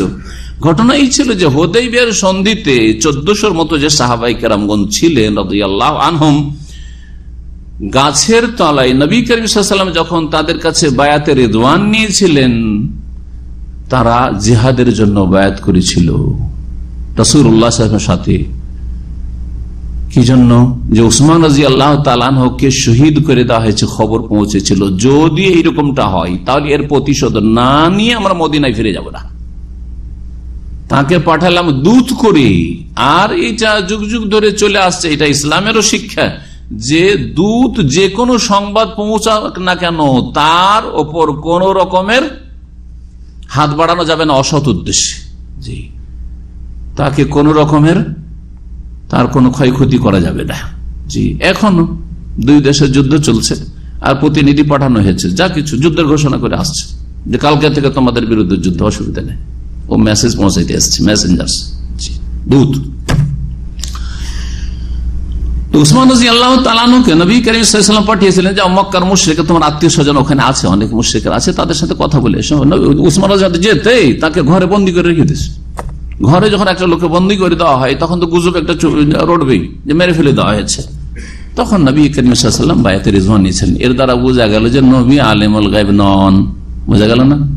হারবের আকীদা, মাজারিদের আকীদা হচ্ছে যে নবী আলিমুল গায়ব, হাজির নাজির সুফিদের আকীদা যে ওলি আউলিয়া, হ্যাঁ, তারা কলবের খবর রাখেন, হ্যাঁ, তাদের জন্য কাশফ হয়ে যায়।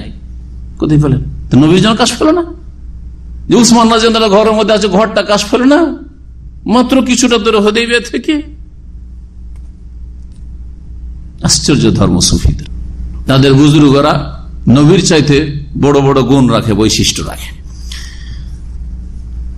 তো যখন হুদাইবিয়ার সন্ধিতে বায়াতে রিজওয়ানের শরীক হলেন যে জানের কুরবানি দেব, প্রতিশোধ নেব উসমান রাদিয়াল্লাহু তাআলার খুনের, তারপরেই যাব, আমরা পেছনে সরব না। এর আল্লাহ একটা পার্থিব উত্তম বদলা দিলেন। আখিরাতে তো আল্লাহ দেবেন উত্তম জাযা, কিন্তু পার্থিব দুনিয়াবি একটা উত্তম বদলা দিলেন। সেটা হচ্ছে নবী সাল্লাল্লাহু আলাইহি ওয়াসাল্লাম ভবিষ্যৎবাণী করে দিলেন যে আগামী বছর 6ষ্ঠ হিজরিতে হুদাইবিয়ার সন্ধি, 7ম হিজরিতে খাইবারের যুদ্ধ হবে ইহুদীদের বিরুদ্ধে, আর খাইবারে আল্লাহ বিজয় দান করবেন, ভবিষ্যৎবাণী করে দিলেন। খাইবারে বিজয় হলে সেখানে অনেক গনিমতের ধন সম্পদ পাওয়া যাবে, আর সেখানকার খেজুর বাগান ইহুদীদের পাওয়া যাবে। এই সবগুলি ভাগ বন্টন করে দেওয়া হবে কারাকে? যেসব গনিমতের ধন সম্পদ সেগুলি ভাগ করে দেওয়া হবে মুজাহিদিনদেরকে। এই জিহাদে তোমরা এই 1400 জন ছাড়া যারা মদিনায় থেকে গেছে তারা কেউ যেতে পারবে না। মদিনার আশেপাশে যারা বেদুইন মুসলিম হয়েছে কিন্তু এই হুদাইবিয়ার সন্ধিতেও হাজির হয়নি, এই সফরে নেই, তারা কেউ হাজির হইতে পারবে না। পরে মদিনা ফিরে আসার পরে যখন খাইবার যুদ্ধে প্রস্তুতি হইল তখন অনেকে প্রস্তুত যাওয়ার জন্য, কারণ খাইবারে অনেক ধন সম্পদ আছে, খাইবারের গনিমত পাওয়া যাবে, সুতরাং এই জিহাদের লড়াই আমরা অংশ নিব। আল্লাহ বলছেন না, হবে না। আল্লাহ আগে বলে দিয়েছেন, নবী মুহাম্মদ সাল্লাল্লাহু আলাইহি ওয়াসাল্লাম আয়াত শুনিয়ে দিলেন সাহাবায়ে কেরামদেরকে যে সাহাবীরা তোমরা এসে কিন্তু বলবে যে আমাকে নিয়ে চলো, যে আমাকে নিয়ে চলো, যে আমাকে নিয়ে চলো, করে না করে না? হ্যাঁ, এখন হজ উমরার কাফেলা হোক, তখন যে যার বন্ধু কোন রকম আমার নামটা ঢুকাও, আমার নামটা ঢুকাও, আমার নামটা ঢুকাও। জি হ্যাঁ, তা আমরা যদি এরকম শর্ত লাগাই যে নিয়মিত অমুক ক্লাসটা করে, যে নিয়মিত এই কাজগুলি করে, তাদের জন্য এইটা, তো অসুবিধা আছে? হ্যাঁ, মন বেজার করতে হবে। আপনি মাসে একবার আসবেন, আর কেউ প্রতি সপ্তাহে আসে, আমরা শর্ত লাগালাম প্রতি সপ্তাহে যারা নিয়মিত ক্লাসে তাদেরকে নেব। নাজায়েজ কাজ হইল সুন্নতি কাজ। নবী সাল্লাল্লাহু আলাইহি ওয়াসাল্লাম কোরআনে কথা বলছেন। আল্লাহ বলছেন হুদায়বিয়ার সন্ধিতে যারা হাজির হয়েছে তারাই শুধু খৈবরের যুদ্ধে শরীক হতে পারবে, কারণ ওদেরকে শুধু গনিমত দেবো, বাকি অন্যদেরকে দেবো না। এতগুলি কথা যখন জানা থাকবে তখন আয়াতটা বুঝতে সুবিধা। এখন আয়াতটা তরজমা করেন, খুব সহজে বুঝবেন। আল্লাহ কি বলছেন? আল্লাহ যেহেতু আগেই বলে দিয়েছেন আল্লাহর কথায় কোনো রদ বদল হবে না। আল্লাহ বলছে ইউরিদুনা ইউবাদদিলু কালাম আল্লাহ, এই যে যেতে চায় যারা পিড়াপিড়ি করে যে আমাদেরকে নেওয়া হোক, আমাদেরকে নেওয়া হোক খৈবরের যুদ্ধে, এরা আল্লাহর কালামকে, আল্লাহর বাণীকে পরিবর্তন করতে চায়। আল্লাহর বাণীতে পরিবর্তন হবে। আল্লাহ বলে দিয়েছেন যে হুদায়বিয়ার লোকেরা ছাড়া আর কেউ যাবে না। কুল, হে নবী তুমি বলে দাও, হে সাহাবীরা তোমরা বলে, লান তাত্তাবিউনা, তোমরা আমাদের সাথে যেতে পারবে না খৈবরের যুদ্ধে। এই যে লান তাত্তাবিউনা ফি গাজওয়াতি খৈবর, খৈবরের যুদ্ধে তোমরা আমাদের অনুসরণ করতে পারবে না, মানে আমাদের সাথে যেতে পারবে না। কাযালিকুম ক্বালাল্লাহু মিন ক্বাবলু, এইরকমই আল্লাহ এর পূর্বেই বলে দিয়েছেন। ওই হুদায়বিয়ার সময় আল্লাহ বলে দিয়েছেন যে আগামী বছর এইরকম হবে, খৈবরের যুদ্ধ হবে, তাতে আর কেউ যেতে পারবে না। কাযালিকুম ক্বালাল্লাহু মিন ক্বাবলু ফাসায়াকুলুনা, এখানে নেই আয়াতে বাল তাহসুদুনা, আল্লাহ ভবিষ্যৎ আগে বলে দিচ্ছেন যে যখন তোমরা এরকম বলবে যে তোমরাকে নিয়ে যাওয়া হবে না, শুধু ওই হুদায়বিয়ার লোকদেরকে নেওয়া হবে, তখন তার তোমাদের হিংসা হচ্ছে, তোমরা একাই খেতে চাও, আমাদেরকে দিতে চাও না। বাল তাহসুদুনা, না আমাদের হিংসা করছো তোমরা। না না না, হিংসা না। তো হিংসার কেউ অপবাদ দিলে যে হিংসা হয় তা হয় না, আসলে হিংসা করছেন এটা দেখার বিষয়। সূরাতুল ফাত আয়াত নম্বর 15 ছিল এটা। 15 নম্বর আয়াত দেখেন, আল্লাহ বলছেন সূরা কাহফের আয়াত নম্বর 27, ওয়াতলু মা উহিয়া ইলাইকা মিন কিতাবি রাব্বিক, হে নবী পড়ে শুনিয়ে দাও, মা উহিয়া ইলাইক, যা ওহী করা হচ্ছে তোমার প্রতি, মিন কিতাবি রাব্বিকা, তোমার প্রতিপালকের কিতাব হতে, লা মুবাদদিলা লিকালিমাতিহি, যার বাণীতে কোন রকমের রদ বদল হয় না, যার কথায় কালেমায় কি হয় না, কোন পরিবর্তন নেই আল্লাহর কথায়। আল্লাহ যা বলে দেন অকাট্য ফায়সালা, শরীয়তের বিধিবিধানের ক্ষেত্রেও আর সৃষ্টিগত ক্ষেত্রেও, দুই ক্ষেত্রে কিন্তু আল্লাহর কালেমা দুই ক্ষেত্রে রয়েছে। একটা হচ্ছে আল্লাহর বিধান, আল্লাহর বিধান হচ্ছে তাওহীদ, তাই না, লা ইলাহা ইল্লাল্লাহ, কোন পরিবর্তন হবে? মুহাম্মদুর রাসূলুল্লাহ শাহাদাত দিতে হবে, কোন পরিবর্তন হবে? যে এক সময় এটা অফ না করলেও চলে, লা ইলাহা ইল্লাল্লাহ ঠিক থাকলেই চলে, চলবে? চলবে না। 5 ওয়াক্ত নামাজ ফরজ, চলবে? রদ বদল করা যাবে? জানে এখন থেকে 6 অথবা এখন থেকে 4। আর লোকের আজকাল খুব কমজোর হয়ে গেছে আর ইমানও দুর্বল হয়ে গেছে, ফজরটা পারছে না, ওটা অফ করে দাও, চলবে? আল্লাহ তাই বলছেন লা মুবাদদিলা লিকালিমা, আল্লাহর কালেমাতে, আল্লাহর বাণীতে কোনো রদ বদল নেই। রোজা রদ বদল চলবে? হ্যাঁ, চলবে না। তাহলে শরীয়তের কালেমা আর সৃষ্টিগত কালেমা, সৃষ্টিগত কালেমা মানুষের হায়াত মত। আল্লাহ ফয়সালা করে দিয়েছেন অমুক দিনে অমুকের মত আছে, না সে মরবে না, আরো বাঁচবো আমি, আমার গায়ের জোরে বা আমার ক্ষমতা দিয়ে, আমার কেরামতি দিয়ে হবে না, হবে না। লা মুবাদদিলা লিকালিমাতি, আল্লাহর কালেমাতে কোনো রদবদল নেই। আল্লাহ যেদিন কিয়ামত কায়েম করবেন, পৃথিবী ধ্বংস করবেন, তাতে কোন রদবদল হবে না, হবে না। এইভাবে সৃষ্টিগত বিষয়ও আর শরীয়তগত বিষয়ও। 16 নম্বর আয়াত এটি শেষ হবে। সূরা নামলের আয়াত নম্বর 76। আল্লাহ বলছে ইন্না হাযাল কুরআন ইয়াকুসসু আলা বানি ইসরাঈল আকসারাল্লাযীহুম ফীহি ইখতালিফুন, নিশ্চয়ই এই কোরআন কারীম বনি ইসরাঈলদের সামনে বর্ণনা করে আকসারাল্লাযীহুম ফীহি ইখতালিফুন, সেই অধিকাংশ সেই বিষয়গুলি যে বিষয়গুলি তারা মতবিরোধ করেছে। বনি ইসরাইল ইহুদি এবং নাসারারা, ইহুদি খ্রিস্টানরা যেই বিষয়গুলিতে মতবিরোধ সৃষ্টি করেছে আম্বিয়া রাসূলগণের সাথে অথবা ইসলামের সাথে, তাওহীদের সাথে ইত্যাদি আকীদার, সহি আকীদার সাথে, সেই বিষয়গুলির চূড়ান্ত ফয়সালাই কোরআন কারীম দিয়ে করা হয়েছে। এই জন্য কোরআন কারীমকে বলা হয়েছে মুসাদ্দিকা, এমন কিতাব যে কিতাব হচ্ছে সত্যায়নকারী। কোরআনের কয়েক জায়গাতে এই রয়েছে না, মুসাদ্দিকান বিভিন্ন রকম করে। কোরআনে কারীম আগের কিতাবের সত্যায়নকারী। সত্যায়ন করা মানে বুঝেন তো, সত্যায়ন করা। এমবেসি দূতাবাসে যারা এই সৌদি আরব আসছেন, সৌদি দূতাবাসে যান সার্টিফিকেট সত্যায়ন করার জন্য, যান না? গেলেন, যাওয়ার পরে আপনার সার্টিফিকেট যদি অরিজিনাল হয় তাহলে সত্যায়ন করে দিল, আর যদি তাতে কোনো জালিয়াতি থাকে নাকচ করে দিল। ঠিক আছে না? আপনি গেলেন আপনার দেশের নোটারি পাবলিকে রেজেক্ট হয়ে গেল, না এই সার্টিফিকেট চলবে না, এই সংস্থা আমরা চিনি না, এই যে টেকনিশিয়ানের সার্টিফিকেট নিয়েছেন এটা আমরা চিনি না, নাকচ। হয় না? জি হ্যাঁ, সত্যায়ন করা। কারো সার্টিফিকেট কাগজপত্রকে সত্যায়ন করা হলো, কারোটা সত্যায়ন করে দেওয়া হইল না। ঠিক ওই রকমই তাওরাত ইনজিলে ভেজাল ঢুকে গেছে, বিকৃতি ঘটেছে, কাটা ছিঁড়া হয়েছে। কোনটা আল্লাহর কথা, কোনটা আল্লাহর কথা নাই, কোনটা চলবে, কোনটা চলবে না, এর চূড়ান্ত ফয়সালা করা হয়েছে এই সত্যায়নকারী কিতাব কোরআন কারীম দিয়ে, যে হ্যাঁ তাওরাতের এই বিষয়গুলি ঠিক আছে, যেহেতু তাওহীদের বিষয় অথবা এই বিষয় হালাল হারামের ক্ষেত্রে ঠিক আছে। কিন্তু যদি কোনো কিতাবে থাকে, তাদের বিকৃত কিতাবে শুকরের গোস্ত খাওয়া নাকচ, সত্যায়নকারী শুকরের গোস্ত হারাম। ঠিক আছে না?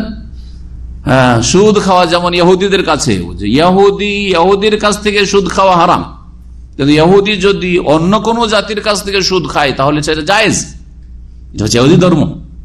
ইহুদিদের বিকৃত কিতাব তলমুদে আছে, যেগুলো বিকৃত, এটা আল্লাহর কথা নয়। সুদ হারাম, সুতরাং সকলের সাথে হারাম। এই ফর্মুলা যদি একজন মুসলিম বলে যে মুসলিমের কাছে সুদ খেও না, কিন্তু হিন্দুর কাছে জায়েজ, চলবে না? খ্রিস্টানের কাছে জায়েজ, চলবে না? কোন মানুষের কাছে সুদ খাওয়া যাবে না। এইরকমই কিছু মুসলিম সমাজে অসৎ লোক হয়তো আছে, মনে করে যে মেয়ে ভদ্র মহিলা পর্দানাসীন, সুতরাং ওর দিকে খারাপ নজর দেওয়া যাবে না। আর একটা মেয়ে যখন মাথা খুলে, চুল খুলে আর বুকের উপর ওড়না ফেলে দিয়েছে, ঝুলিয়ে দিয়েছে আর যাচ্ছে, তো তাকানোকে হালাল মনে করে কিছু মুসলিম যুবকরা আছে না, অসৎ, এরা ফাসেক যুবক, জায়েজ নাকি? হ্যাঁ, অনেকে মনে করে যে কি করব, ও নিজের ইজ্জত করে না তো আমি কি করবো, ইজ্জত যুক্তি এটা। ও নিজেরই যখন ইজ্জত করলো না মহিলা, তো আমি আবার ওর কি ইজ্জত করব? না, এটা চলবে না, আপনার জন্য হারাম। কুল্লিল মুমিনিনা ইয়াগুদ্দু মিন আবসারিহিম, মুমিনকে বলো যে তারা দৃষ্টি নত রাখো। কে খুলে চলছে, কে ঢেকে চলছে, ওসব আপনার দেখার বিষয় না। আপনি চুপচাপ নিচে মুড়ি করেন, নিচে মাথা করেন, যে নিচে মাথা করেন।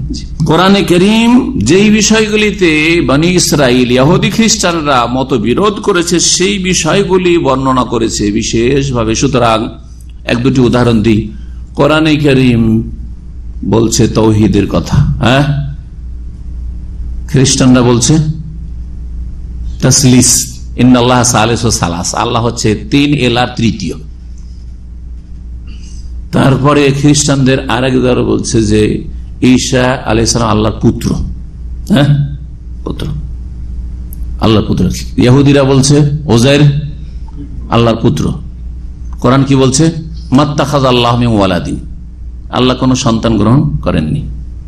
জি, লাম ইয়াত্তাখিয সাহিবাতান ওয়ালা ওয়ালাদা, না আল্লাহর সঙ্গিনী আছে, স্ত্রী আছে, না ওয়ালাদা আছে। লাম ইয়ালিদ ওয়া লাম ইউলাদ, না তিনি জনক না জাতক। চূড়ান্ত ফয়সালা করেছেন, করে নাই? একটা বিষয়। আর একটা বিষয় ঈসা আলাইহিস সালাম সম্পর্কে।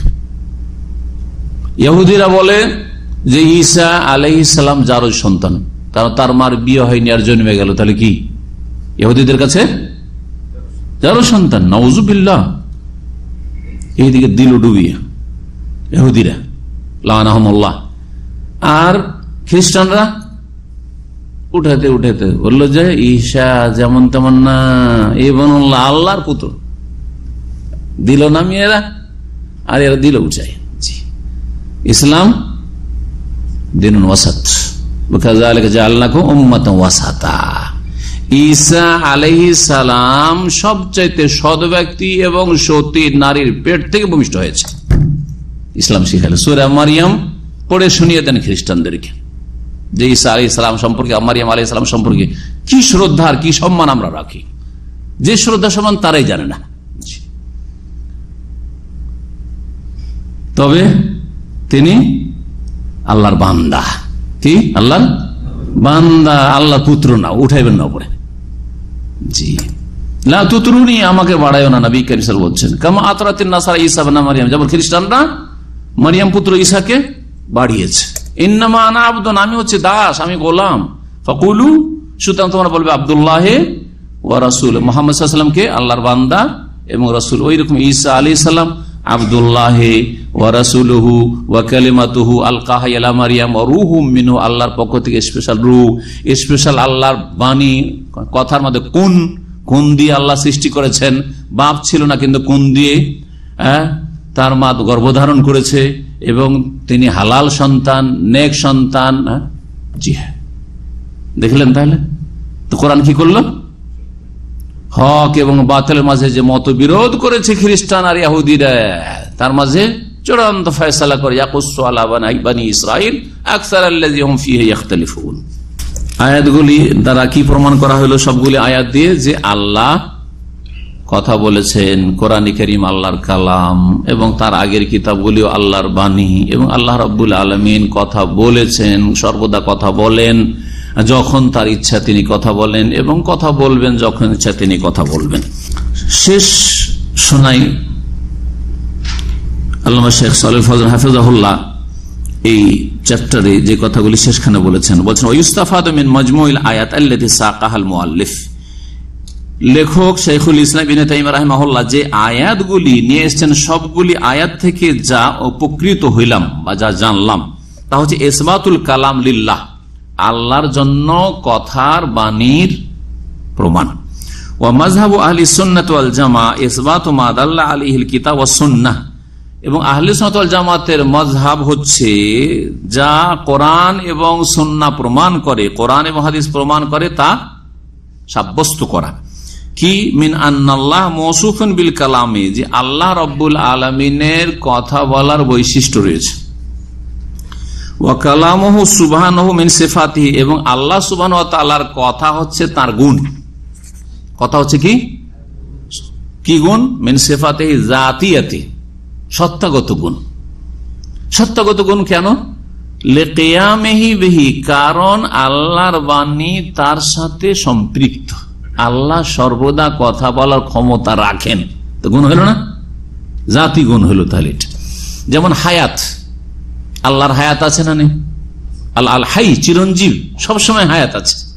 আল কাইয়ুম, তো যেমন আল্লাহর হায়াত সর্বদাই আছে, সর্বদাই ছিল, না তার আদি আছে না তার অন্ত আছে, সর্বদা আল্লাহর হায়াত ছিল, এখনো আছে এবং সর্বদা থাকবে। ঠিক তেমনি আল্লাহ রাব্বুল আলামিনের যে কথা বলার গুণ সর্বদাই ছিল, কোন এক সময় কথা বলার ক্ষমতা ছিল না, আর এসছে না আমাদের একসময় কথা বলার ক্ষমতা ছিল না, বরং একসময় পৃথিবীতেই ছিলাম না, আসলাম, তারপরেও মুখ ফুটে না, বাক শক্তি খুলে না, তারপরে একটু একটু করে শিখতে শিখতে কথা বলতে শিখেছি আমরা। আল্লাহ রাব্বুল সর্বদাই কথা বলার গুণ তার রয়েছে এবং সর্বদা থাকবে। ওয়াত্তেসাফু বিহি, এবং তিনি তাতে ভূষিত। এটা যেমন জাতি সিফাত মানে সত্তাগত গুণ, ঠিক তেমনি অমিন সিফাতিহিল ফি'লিয়াতি, আল্লাহর কর্মগত গুণ। এটি আল্লাহর কালাম, আল্লাহর বাণী হচ্ছে আল্লাহর কর্মগত গুণ, কাজের দিক থেকে গুণ। কেমন করে বলছে? আল ওয়াকিয়াতি বিমাশিয়াতিহি, তার ইচ্ছা মতো, কুদরাতিহি, তার ইচ্ছা মতো কথা তিনি বলে থাকেন, না ইচ্ছার বিরুদ্ধে। আমরাই তো ইচ্ছার বিরুদ্ধে কথা বলি না, ঠিক না? কেউ আপনার কথা বলাইতে চাইছে, তা বলাইতে পারেন না, আর কখনো আপনার মুখ বন্ধ করতে, তাও মুখ বন্ধ হয় না, বলেই যাচ্ছেন আপনি।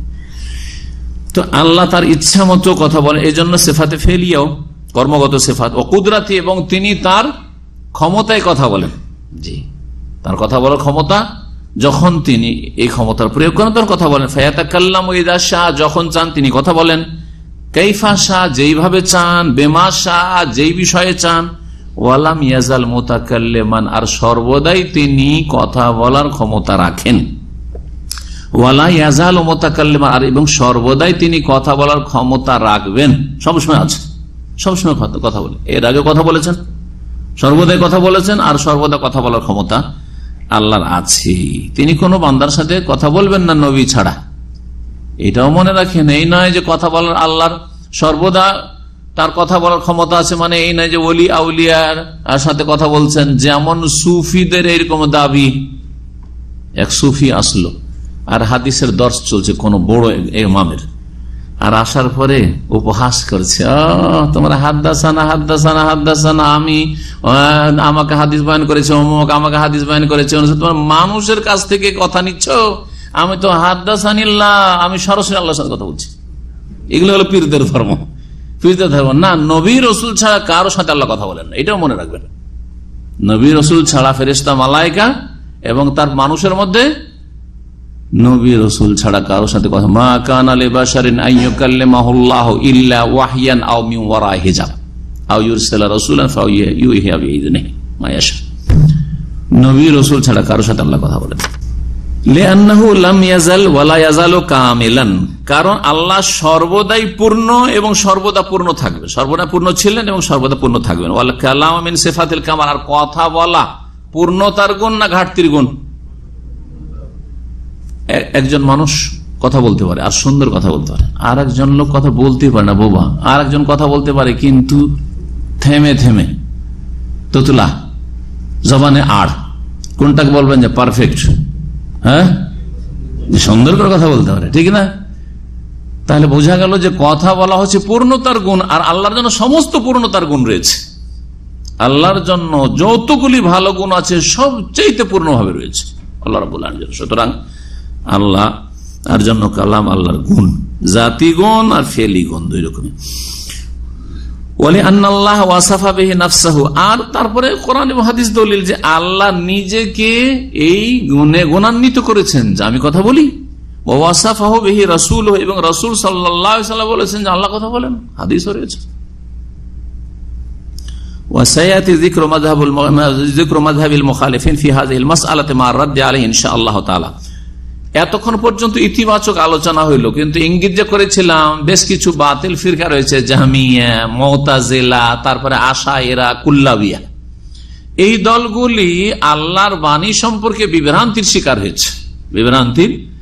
হয়েছে, কেউ বেশি বিভ্রান্ত হয়েছে, কেউ কম বিভ্রান্ত হয়েছে, কিন্তু সবগুলি হচ্ছে গোমরা, বিভ্রান্ত। ভালো করে মনে রাখবেন। তাই বলছেন যে আর অচিরেই আসবে যারা এর বিরোধী, তাদের মযহাব, তাদের মতামতের আলোচনা এই বিষয়ে ফিহাজিল মাসালাম আল্লাহর কালামের ক্ষেত্রে মা'আর রাদ্দি আলাইহি, তার খণ্ডন সহ ইনশাআল্লাহ আল্লাহ চাইলে। সেটা হচ্ছে এই কিতাবের 174 পৃষ্ঠায়, এই কিতাবের 174 পৃষ্ঠায়। সেখানে শাইখুল ইসলাম ইবনে তাইমিয়া রাহিমাহুল্লাহ ইঙ্গিত করেছেন যে জাহমিয়াদের উক্তি কি ছিল, এবং জাহমিয়াদের সম্পর্কে যে আল্লাহ কথা সৃষ্টি করেন, কথা বলেন না, মুতাজিলাদের কি ছিল, তারপরে আশআরীদের কি ছিল, এসব বিষয়গুলি আসবে ইনশাআল্লাহ তাআলা। তখন আমরা তাদের উক্তিগুলি নকল করব রদ করার উদ্দেশ্যে বা খণ্ডন করার উদ্দেশ্যে। এখানে আজকের আলোচনা শেষ হচ্ছে। ওয়া সাল্লাল্লাহু ওয়া সাল্লাম আলা নবিয়িনা মুহাম্মদ ওয়া আলা আলিহি ওয়া সাহবিহি আজমাইন। ইসলামুনা আবাকুল ওজুদি ওয়া গায়াতুন ওয়া সালামাতুন ওয়া হিদায়াতুন লিল মুহতাদি।